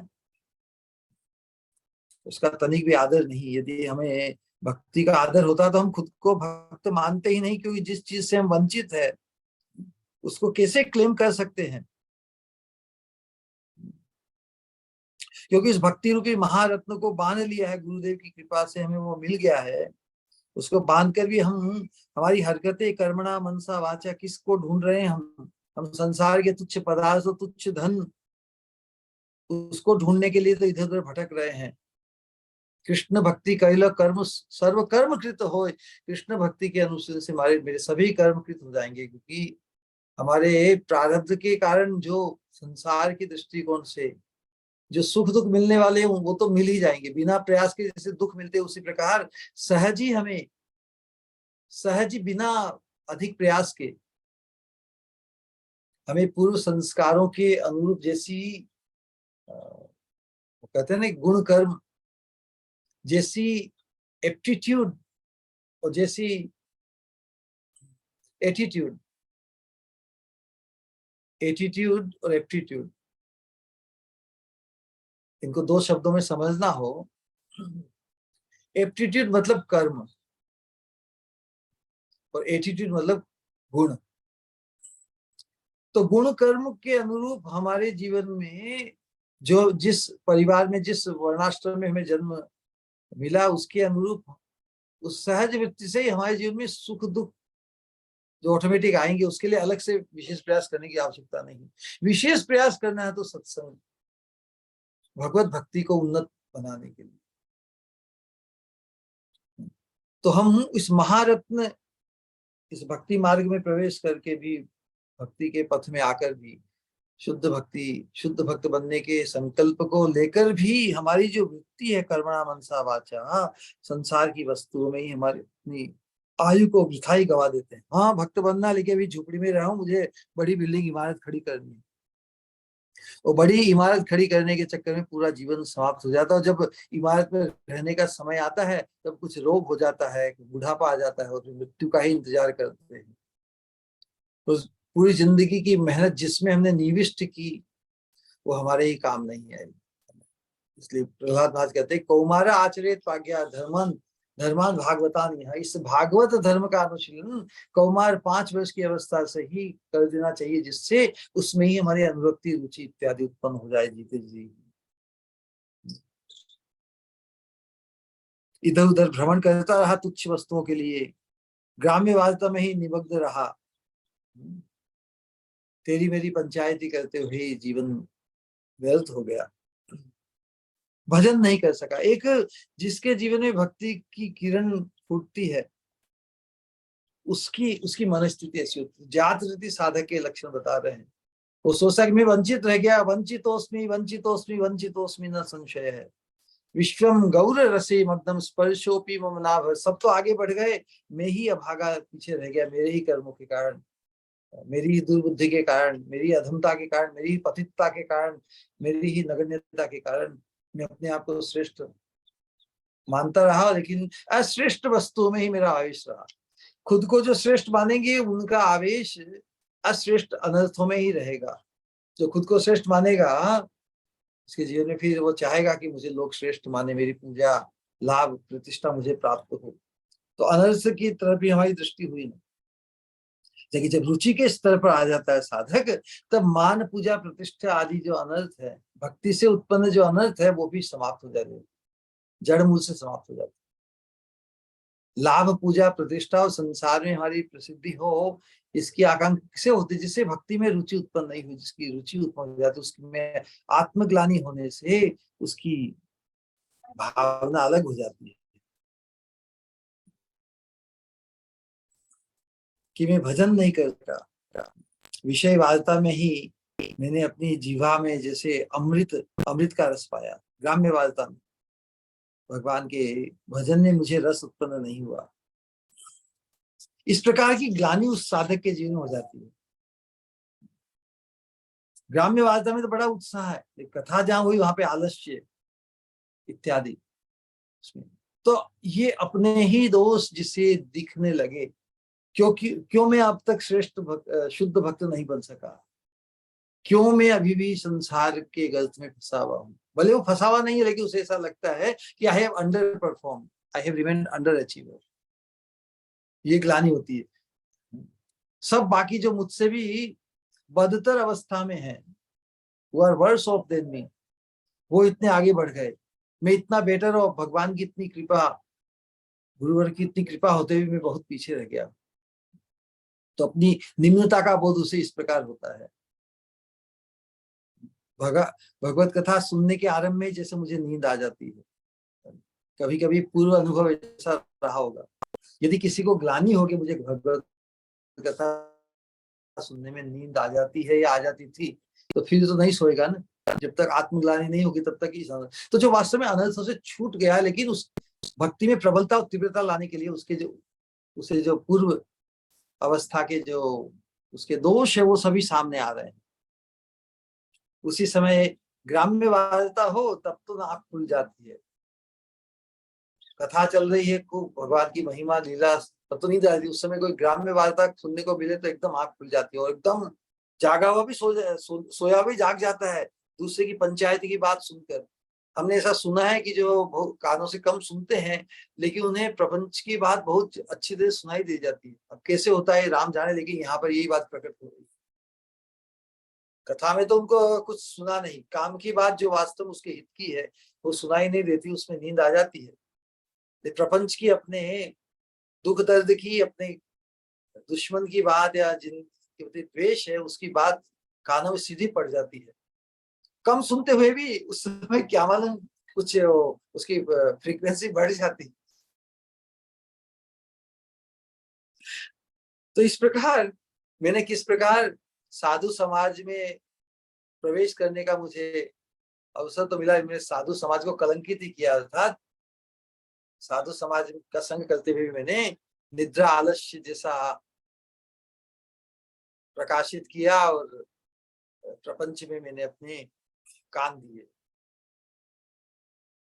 तो इसीलिए कहा जाता है कि कोई कथाकार हो, यदि उसमें यदि श्रोता को नींद आवे, एक श्रोता को नींद आवे, उसको देख के दूसरों को भी नींद आए, तो फिर कोई आने वाला नया व्यक्ति जिसने आया तो बोल के इस कथा में तो लोग सोते हैं, जो कथा वक्ता है उनकी भी अवज्ञा मानी जाएगी, और जो नए आगंतुक वो भी सोचेंगे इस कथा में क्या जाने से क्या लाभ, के जो श्रोता है वो नींद लेते हैं कथा,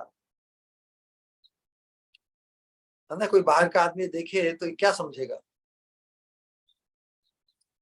कि इस कथा में तो लोग सो जाते हैं। तो ये निंदित निंदित बात हुई ने। तो हम, हमारी ही कथा जिस सत्संग का के निंदा का कारण हम स्वयं बनते हैं, वो देख के फिर वो बात तो फैलेगी ना, निंदा की बात तो बहुत जल्दी संक्रमित होती है, जिससे साधु समाज कलंकित होता है। तो वैसे ग्लानि जब रहेगी तो हम सावधान होकर उन दोषों से मुक्त रहेंगे। तो जातृति साधक वास्तव में अपनी पूर्व दशा का निरूपण करते हुए क्यों क्यों वो शुद्ध भक्त बनने से अभी तक वंचित रह गया, ये आत्मग्लानि उसे भक्ति में तीव्रता उत्कंठा उसकी बढ़ाते हैं।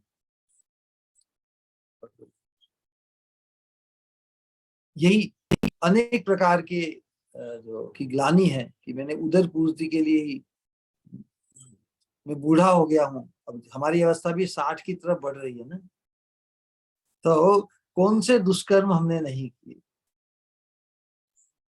किन दुष्कर्मों के लिए हमने प्रयत्न नहीं किया, झूठ साच कपट सब कुछ तो किया जीवन में ना। तो न जाने मुझे इन दुष्कर्मों के फलों को भोगने के लिए किस नरक में जाना पड़ेगा। साधक में जब ये आत्मग्लानि आती तब वो त्राही त्राही करके भगवान को पुकारता है कि प्रभु भले में जागा late, late is better late than never ना।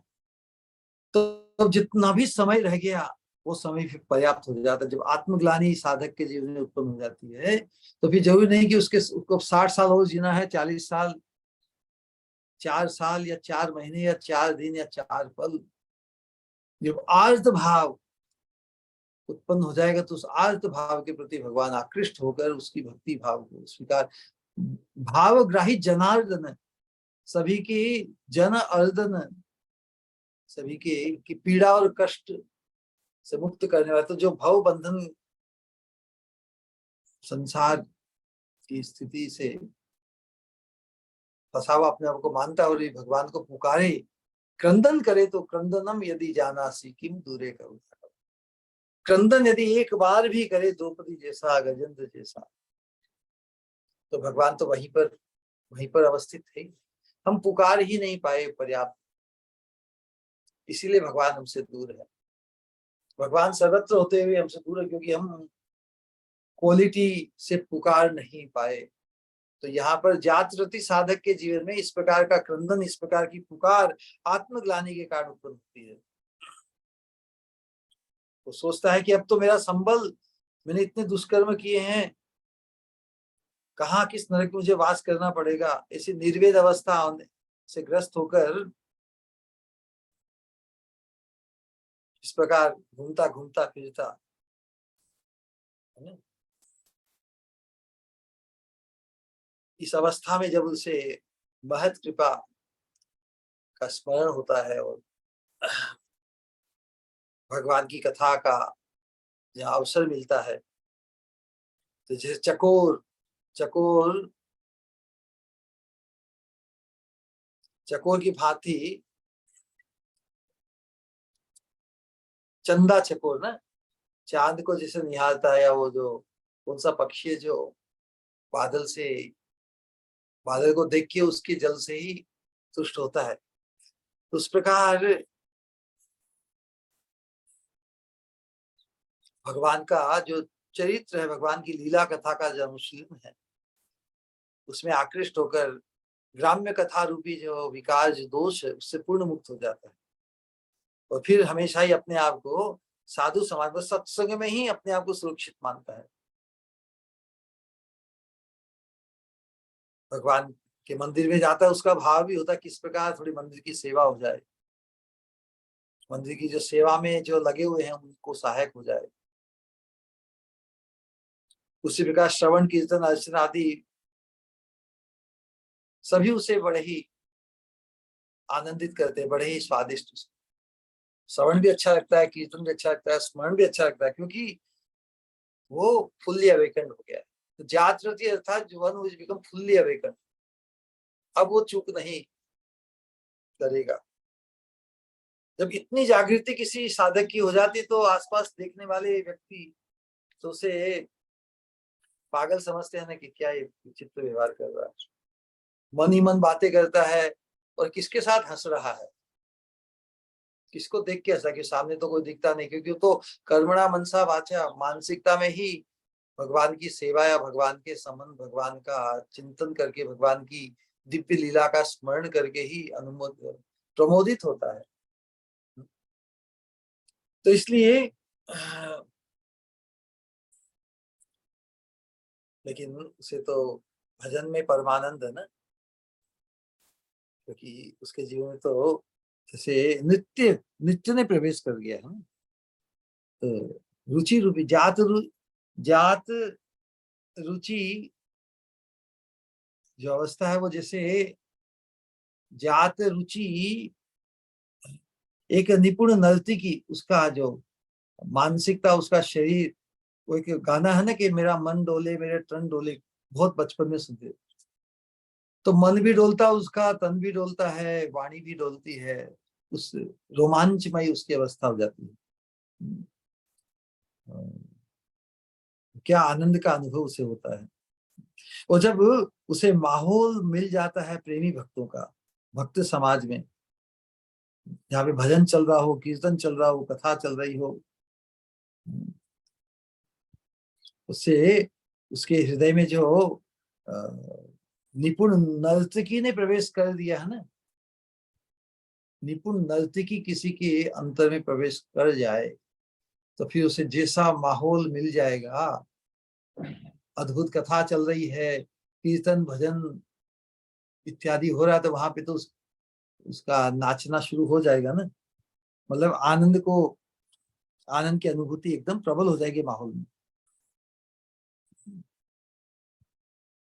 तो वैसे साधक के आनंद का वर्णन कौन कर सकता है ना। हम समझ सकते हैं। तो हमारी स्थिति भी जब जात रुचि साधक हम बन जाएंगे, तो कर्मणा मनसा वाचा, हमारा जो आग्रह है वो सत्संग में ही रहेगा।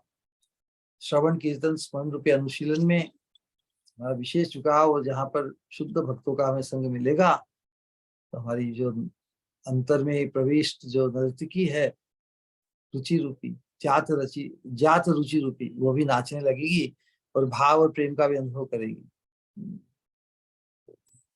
तो यही परिपक्व अवस्था, जो वस्तु वैशिष्ट अनपेक्षणी, जिस प्रकार रुचि में भी जो जिसकी परिपक्व रुचि होती है ना, वो तो हर ये नहीं कि कहाँ पे भजन अच्छा हो रहा, कहाँ कीर्तन अच्छा होता, कहाँ पे ढोलक और करता अच्छी बजाई जाती है, गायक कौन है, कथाकार कौन है, ये अपेक्षा रखता है। लेकिन परिपक्व साधक वो अपेक्षा नहीं रखता ना, तो उसी की ही और परिपक्व अवस्था है जात रुचि साधक की अवस्था होती है। तो यही रुचि फिर बढ़कर भाव, मतलब आसक्ति रूपी प्रथम अंकुर, फिर सतत ही वो अवस्था बनी रहे जिसमें रुचि उत्पन्न हो गई है, उसका स्मरण सतत बना रहे, तो वही भाव है जिसका प्रथम अंकुर आसक्ति है। वही फिर परिपक्व होकर प्रेम का रूप धारण कर। तो रुचि का स्तर जात रुचि, उसके बाद में भाव। तो भाव और रुचि के बीच में जो आसक्ति का स्तर है, जो क्रिटिकल, उसकी चर्चा हम आगामी सत्संग में करेंगे। तो ये अब माधुर्य अकादमी का सत्संग अब उत्तरोत्तर और भी रोचक बनता चला जाएगा। बोलिए हरे कृष्ण कृष्ण कृष्ण हरे हरे, हरे राम राम राम। तो खूब खूब धन्यवाद आप सभी का, आपने धैर्य पूर्वक शांति से श्रवण किया। किसी का कोई प्रश्न या जिज्ञासा हो तो अवश्य पूछें।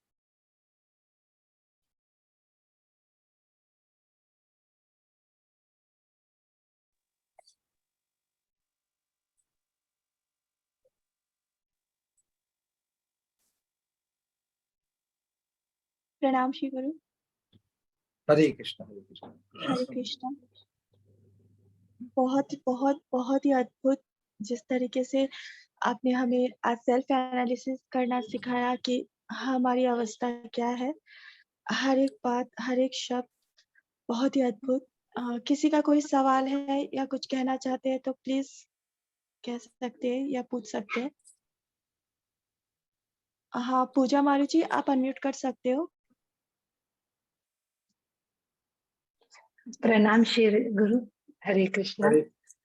जो स्टार्टिंग में आपने बात बताई ना, कृतज्ञता और क्षमा की, कृतज्ञता और क्षमा की, मतलब हम अगर हमारे जीवन में इसको नहीं अप्लाई कर पाएंगे तो बार बार वही स्मरण होता रहेगा मृत्यु के टाइम भी। तो बहुत अनुभव करती हूँ श्री गुरु में। जैसे माला फेरते हैं तो जिसको हम क्षमा नहीं कर पाते, बार बार उसी का ही स्मरण होते रहता है। तो श्री गुरु कोई और प्रैक्टिकल टिप्स बताइए ना कि जिससे हम उसको हमारे जीवन में उतार पाए, कृतज्ञता और क्षमा। क्योंकि हमें अब जो षड्विधा शरणागति है ना, शरणागति का मार्ग है, उसमें मुख्य रूप से हम सभी साधकों को दो चीज ख्याल रखनी है। आनुकूल्य संकल्प, प्रतिकूल्य वचनम।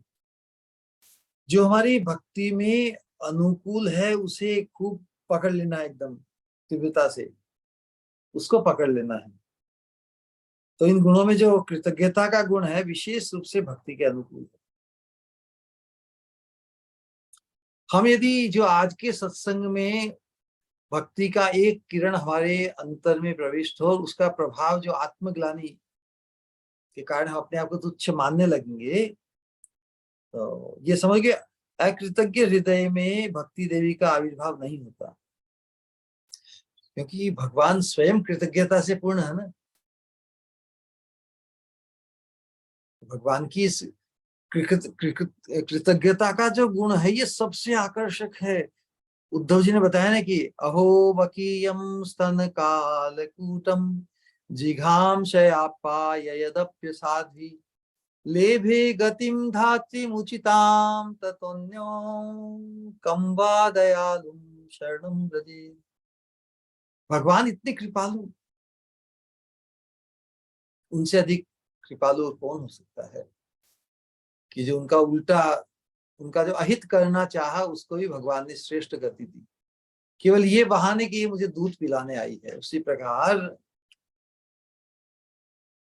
हमारे जीवन में जिनके साथ हमारा विपरीत अनुभव हुआ है, धोखाधड़ी का या वंचित किया हो या कुछ भी, हम जब सत्संग में आ गए ना, तो हम अपने उच्च सौभाग्य को नहीं समझेंगे कि हम सत्संग में आकर हम अपने आप को श्रेष्ठ मानकर उसको टिट फॉर टेट उसको बताएंगे, देखो तुम तो अभी संसार में फंसी हुई हो, मुझे तो सत्संग प्राप्त हो गया है, मैं तो श्रेष्ठ बन गई हूँ, तुम्हें मजा चखाऊं। नहीं, बल्कि मुझे वैसा नहीं रहना है। उसका उपकार माना, क्योंकि हम संसार में हमारी स्थिति क्या होती है कि एक दूसरे को टिट फॉर टेट करते हैं। जैसे मुझे सत्संग में आके हमें ये जो धारणा मिलती है कि मुझे श्रेष्ठ शुद्ध भक्त बनना है, सत्संग मतलब शुद्ध भक्त के संग में आने से हमें भी शुद्ध भक्त बनने का संकल्प बनता है। उसी प्रकार जिनके संग में आने से जो ईर्ष्या द्वेष या जो, तो उससे हमें ये भी मिलना चाहिए कि मुझे उनके जैसा नहीं बनना है। यदि हम उनके प्रति अकृतज्ञ किसी के प्रति रहेंगे, किसी के प्रति हम क्षमा भाव नहीं रखेंगे, तो वो तो फंसे हुए ही हैं। तो वो हमें एक उल्टा विपरीत अपोजिट आदर्श हमारे सामने प्रस्तुत करते हैं। जैसे प्रारंभ में कहा ना कि जिस जात रति भक्त दूसरों को भजन से वंचित देखकर सोचते, अरे कहाँ समय बर्बाद कर रहे हो, अपनी वाणी को कहाँ लगा रहे हो, कहाँ डूब गए हो, है ना, प्रपंच में ही फंसे हुए हो। तो उनकी प्रपंच ग्रस्त अवस्था को देखे ग्लानि हमें बड़ा उनके प्रति क्या बोलते हैं, शब्द नहीं आ रहा, बड़ी चिंता होती है ना उनके प्रति। लेकिन उस अवस्था में हम भी तो रहे हैं, हमें उस अवस्था से मुक्त होने का अवसर मिला है। तो भक्ति में भी आगे बढ़ना है तो हम सोचिए, जिनके साथ हम रहते हैं उनसे कुछ तो हमारा उपकार हुआ ही होगा। संसार का व्यवहार कैसा है कि हम किसी ने हमारा बहुत बड़ा भला किया, हम उसका थोड़ा सा भला करके हिसाब किताब ठीक कर देते हैं, इसमें क्या बड़ी बात की। ये अकृतज्ञता है। किसने हमारा इतना बड़ा उपकार किया है, हम सोचते हैं कि बस बराबर हो गया, एक बार तुमने हमको फेवर किया। लेकिन जिस परिस्थिति में हमें किसी ने फेवर किया है, हमारे काम आए, उसकी कीमत क्या, हम बस एक बार उनके काम आके उसको पल्ला छोड़ना चाहते हैं, ये अकृतज्ञता हुई। जिसने हमारा एक भी उपकार किया उसका जिंदगी भर उस उपकार को नहीं भूला, ये कृतज्ञता है। उसके उपकार को भूल जाना, उसके ऊपर फिर शासन करना, उस पर प्रतिकार करना और ये बहुत भयंकर चीज है। कुछ भी उपकार किसी से यदि हमें हमारे किया है, उसको जिंदगी भर नहीं भूलें, क्योंकि उसकी कीमत कोई एक पदार्थ से या किसी चीज से थोड़ी चुकाई जा सकती है। किसी ने हमें सही रास्ता खोल दिया, किसी ने हमें धक्का देकर गड्ढे में गिरने से बचा दिया। हम तो संसार में क्या सोचते हैं कि धक्का देके किसी ने गड्ढे में गिरा दिया,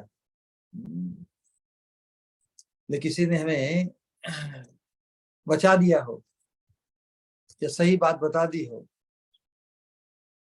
तो उसके उपकार की कीमत, उससे जो हमें लाभ हुआ, उससे जो हमें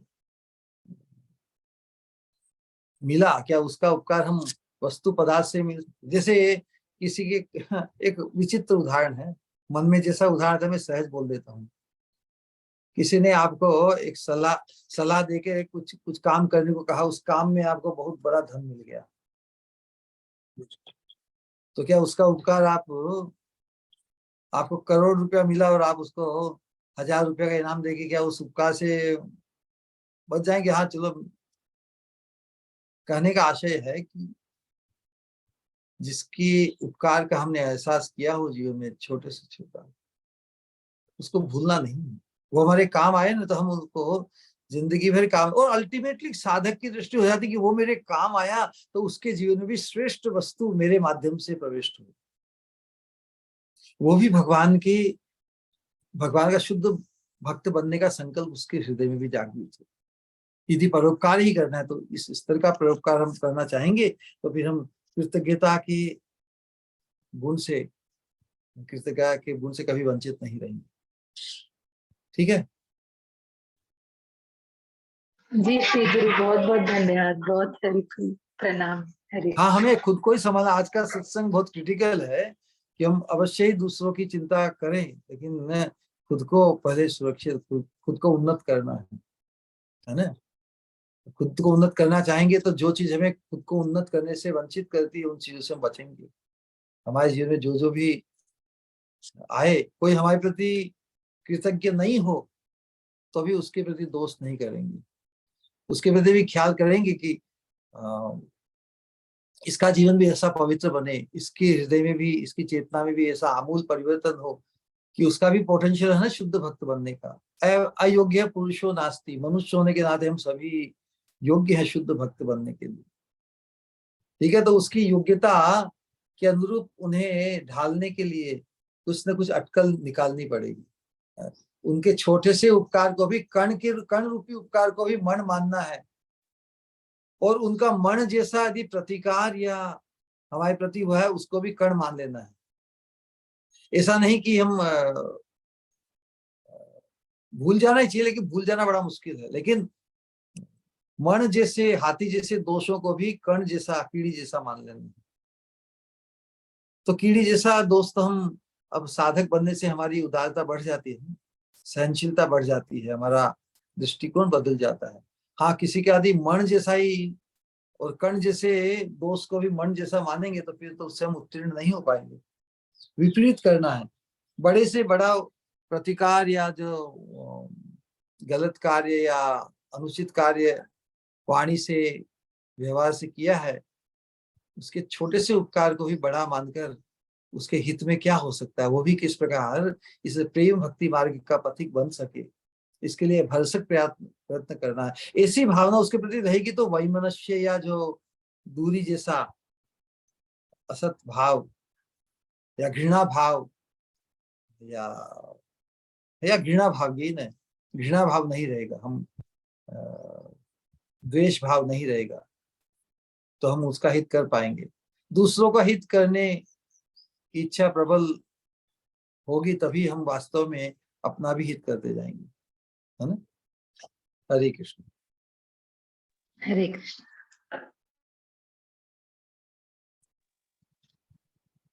और किसी का कोई सवाल है? ओके। श्री गुरु, मेरा एक सवाल था। जैसे आपने अभी कृतज्ञता के बारे में कहा, कई बार ऐसा होता है कि हम देखते हैं कि लोग या तो कृतज्ञता का ये एहसास ही हृदय में नहीं पनपता कि किसी ने हमारा कितना भला किया है, और या फिर अगर एहसास हो भी जाए तो जैसे अगर किसी की वजह से किसी का बुरा कुछ हो गया तो उसे कहने में वो हिचकिचाते नहीं है, वो 1 से 1000 बार कहेंगे। पर अगर किसी के वजह से किसी का कुछ अच्छा हुआ या उससे कृतज्ञता महसूस होनी चाहिए, जिसे उसे 1000 बार से करोड़ों बार बोलना चाहिए, वहाँ वो एक बार भी दोहराने से कतराते हैं। तो ऐसा क्यों? यही अकृतज्ञता। और क्यों? तो इसका इसका कारण तो अपनी यही तो बद्ध अवस्था है, यही तो हमारे अनर्थग्रस्त अवस्था है।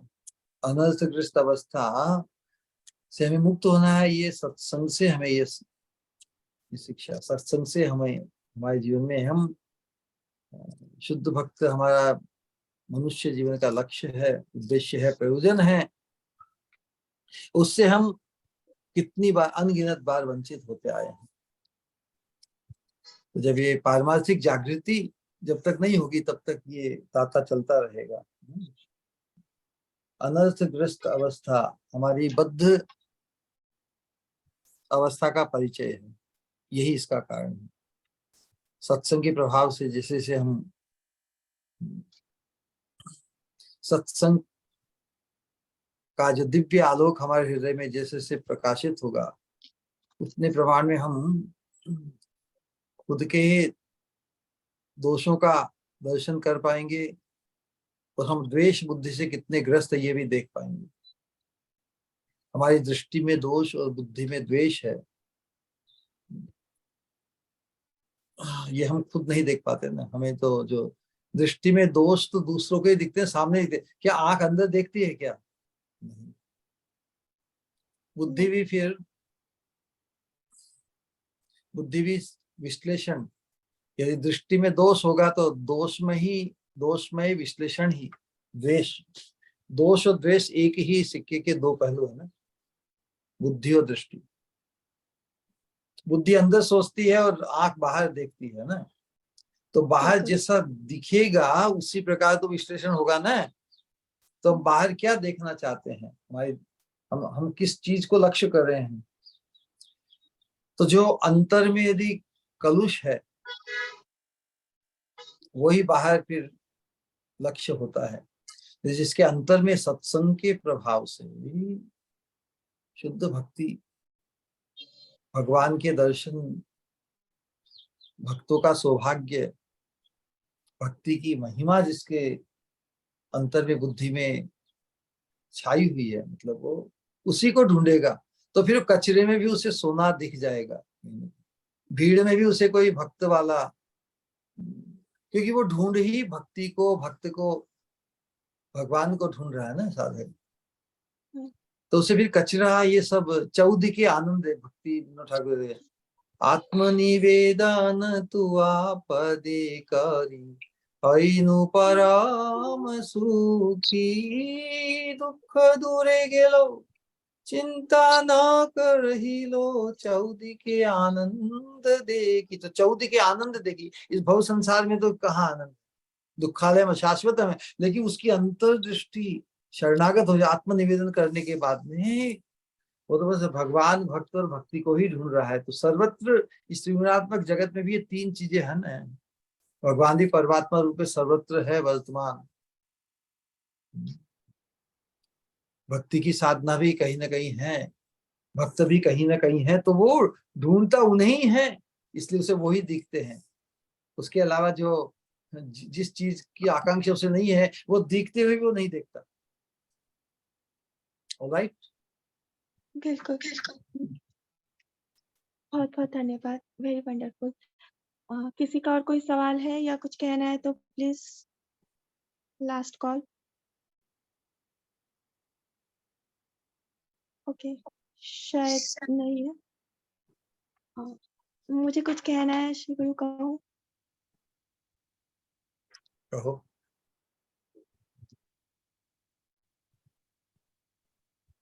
सत्संग, हाँ, जैसा कि आप कहते हो श्री गुरु, सत्संग यानी कि भक्ति का कारण, कार्य और स्वयं भक्ति, जिसका एहसास मानो तभी होता है कि हर एक चीज का जब आपको श्रवण करती हूँ। हाँ, जब आपको श्रवण करती हूँ, जब ये क्योंकि सत्संग का जो महत्व होता है, वो मानो सही मायनों में महसूस होने लगता है कि कितनी कितनी दिव्य चीज़, कितनी दिव्य या दिव्य से भी दिव्यतर चीज़ जो आप हमें हमें बाँट रहे हो।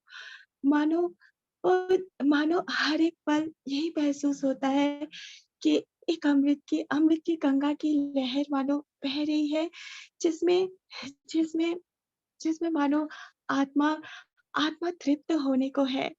पर जैसा कि आप कह रहे थे कि कई बार श्रवण करते-करते निद्रा आ जाती है या फिर तो मानो पर पर जब आपको श्रवण करते हैं शिवरो, तो मानो निद्रा भी अगर आना चाहे, तो वो शर्मा कर भाग जाए, क्योंकि वो भी ये महसूस वो भी ये महसूस करने लगे कि यहाँ यहाँ उसका कोई काम नहीं, क्योंकि मानो जिस क्योंकि क्योंकि जो आत्मा की खोज है, जो ना जाने कब से ये आत्मा जो भटक रही है, जिस चीज़ को प्राप्त करने के लिए मानो आप उसकी राह दिखाते हो। हर बार कुछ ऐसा हर एक शब्द में कुछ ऐसा बिखेर देते हो कि कि मानो कि मानो वो जाकर सीधा सीधा हृदय में चला जाता है।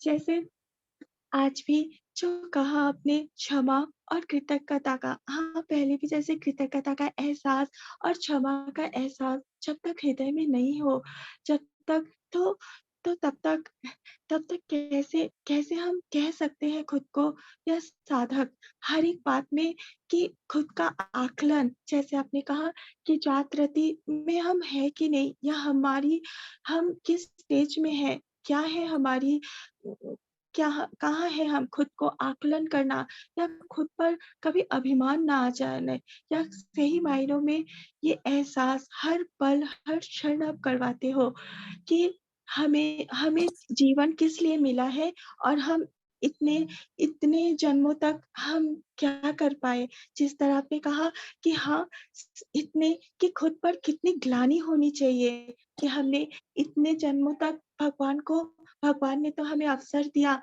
पर हमने पीठ मोड़ कर रखी। पर पर मानो ये एहसास ही तो नहीं कर पाता हृदय और उसे मानो आप एहसास करवाने आते हो। भक्ति की सहज वृत्ति भक्ति ही आत्मा की सहज वृत्ति है। कितना कितना सूक्ष्म है और कितना अगर इसे समझो, हृदय में उतारो, तो मानो सब कुछ मिल जाता है। पर मानो जैसा आपने कहा कि एक अबोध बालक के हाथ में अगर अगर डायमंड दे दिया जाए, तो उसे उसकी कीमत नहीं पता रहती है, उसे उसका एहसास नहीं होता। तो मानो और भक्ति तो सही है ये कि शायद भक्ति बहुत आसानी से मिल जाए, तो उसकी कदर जितनी होनी चाहिए, उतनी होती नहीं है। जो दिव्य चीज़ आप दे रहे हो, क्या सही मायनों में हम हम उसकी हम उसकी कदर कर ही नहीं सकते या हमारे में उतनी योग्यता है ही नहीं। क्योंकि जिस तरह से आपने कहा कि संसार और अग्नि का संगम होते हुए भी मानो हम इसी में फँसे रहना चाहते हैं कि शायद ऐसा लगता है हम बाहर बाहर निकलना ही नहीं चाहते। जब जब तक खुद से बाहर निकलना नहीं चाहेंगे, तो जब कोई बचाने वाला भी हमें कैसे बचा सकता है? जिस तरह से क्योंकि जैसे कि उसी में रहना, जैसा आपने कितना खूबसूरत हर एक उदाहरण दिया, हर एक एग्ज़ाम्पल जो अगर जीवन में उतार लो, तो सही मायनों में समझ आ जाता है हर एक को कि किस तरह से अगर किसी को रस्सी से बाँध के अगर उसे पानी में फेंक दिया जाए, तो फिर और वो किस तरह से मतलब धड़कता है, हर एक चीज़, हर एक बात पीलिया से जब हम आक्रांत होते हैं, तो मिश्री खुद शुरू में कड़वी लगती है, लेकिन वही लेते रहना होता है। लेते एक ना एक दिन उसकी मिठास का एहसास हो ही जाता है। जो आप हमेशा कहते हो जो जिस तरह से कुछ जीव जैसे मछली, हिरन या हाथी या भँवरा कुछ विषय से आक्रांत होकर भी वशीभूत होके वो मृत्यु को प्राप्त होते, पर हम मनुष्य ना इन पांचों इंद्रियों से आक्रांत होते, पर फिर भी क्या हम निकलने के बारे में सोचते हैं? मानो सही मायनों में ये महसूस होता है। हाँ, हर एक बात यूँ तो कहने का कोई अंत ही नहीं होता, पर हाँ, कितना कितना हृदय को ये संतोष देता है, ये कहना कि हमारी स्वामिनी, मेरी श्री गुरु, मेरी रूप मंजरी, उसका तो मुझे एहसास नहीं, पर हाँ, जब मैं ये कहती हूँ, मेरी श्री गुरु, हमारी स्वामिनी, तो हृदय को एक अद्भुत हर एक अनुभव एहसास होता है, जिसकी बराबरी शायद कुछ भी नहीं हो सकता है।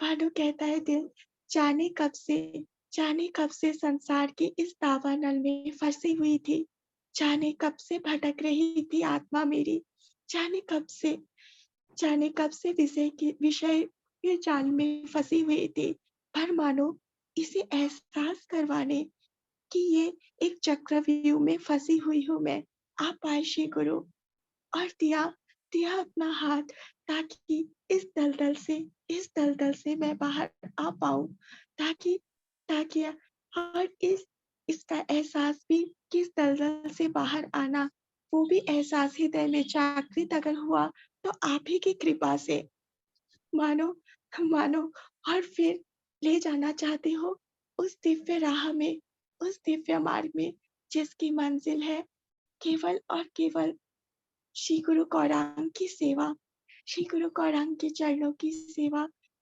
श्री गुरु चरण में रति, और हमारा जो आप हमेशा कहते हो दिव्य अभिमान, हमारी स्वामिनी की किंकरित्व का अभिमान। हर एक चीज के लिए धन्यवाद शब्द इज नॉट सफिशिएंट इनफ, पर फिर भी आपका कोटि धन्यवाद श्री गुरु। प्रणाम। हरे कृष्ण।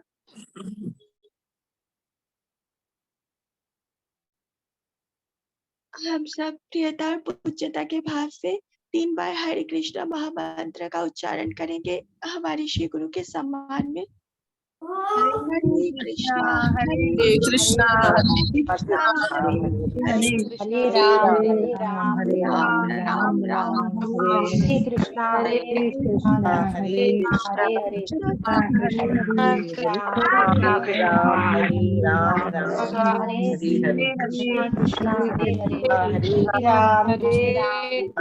कृष्णा कृष्णा हरे हरे राम राम हरे हरे कृष्णा कृष्णा कृष्णा हरे हरे राम राम हरे हरे। हृदय से कहेंगे परम पूज्य भक्ति स्वरूप गोविंद महाराज जी की जय जय जय जय जय हरे कृष्णा श्री गुरु प्रणाम हरे कृष्णा गुरु प्रणाम हरे कृष्णा कृष्णमते अस्तु। हरे कृष्ण।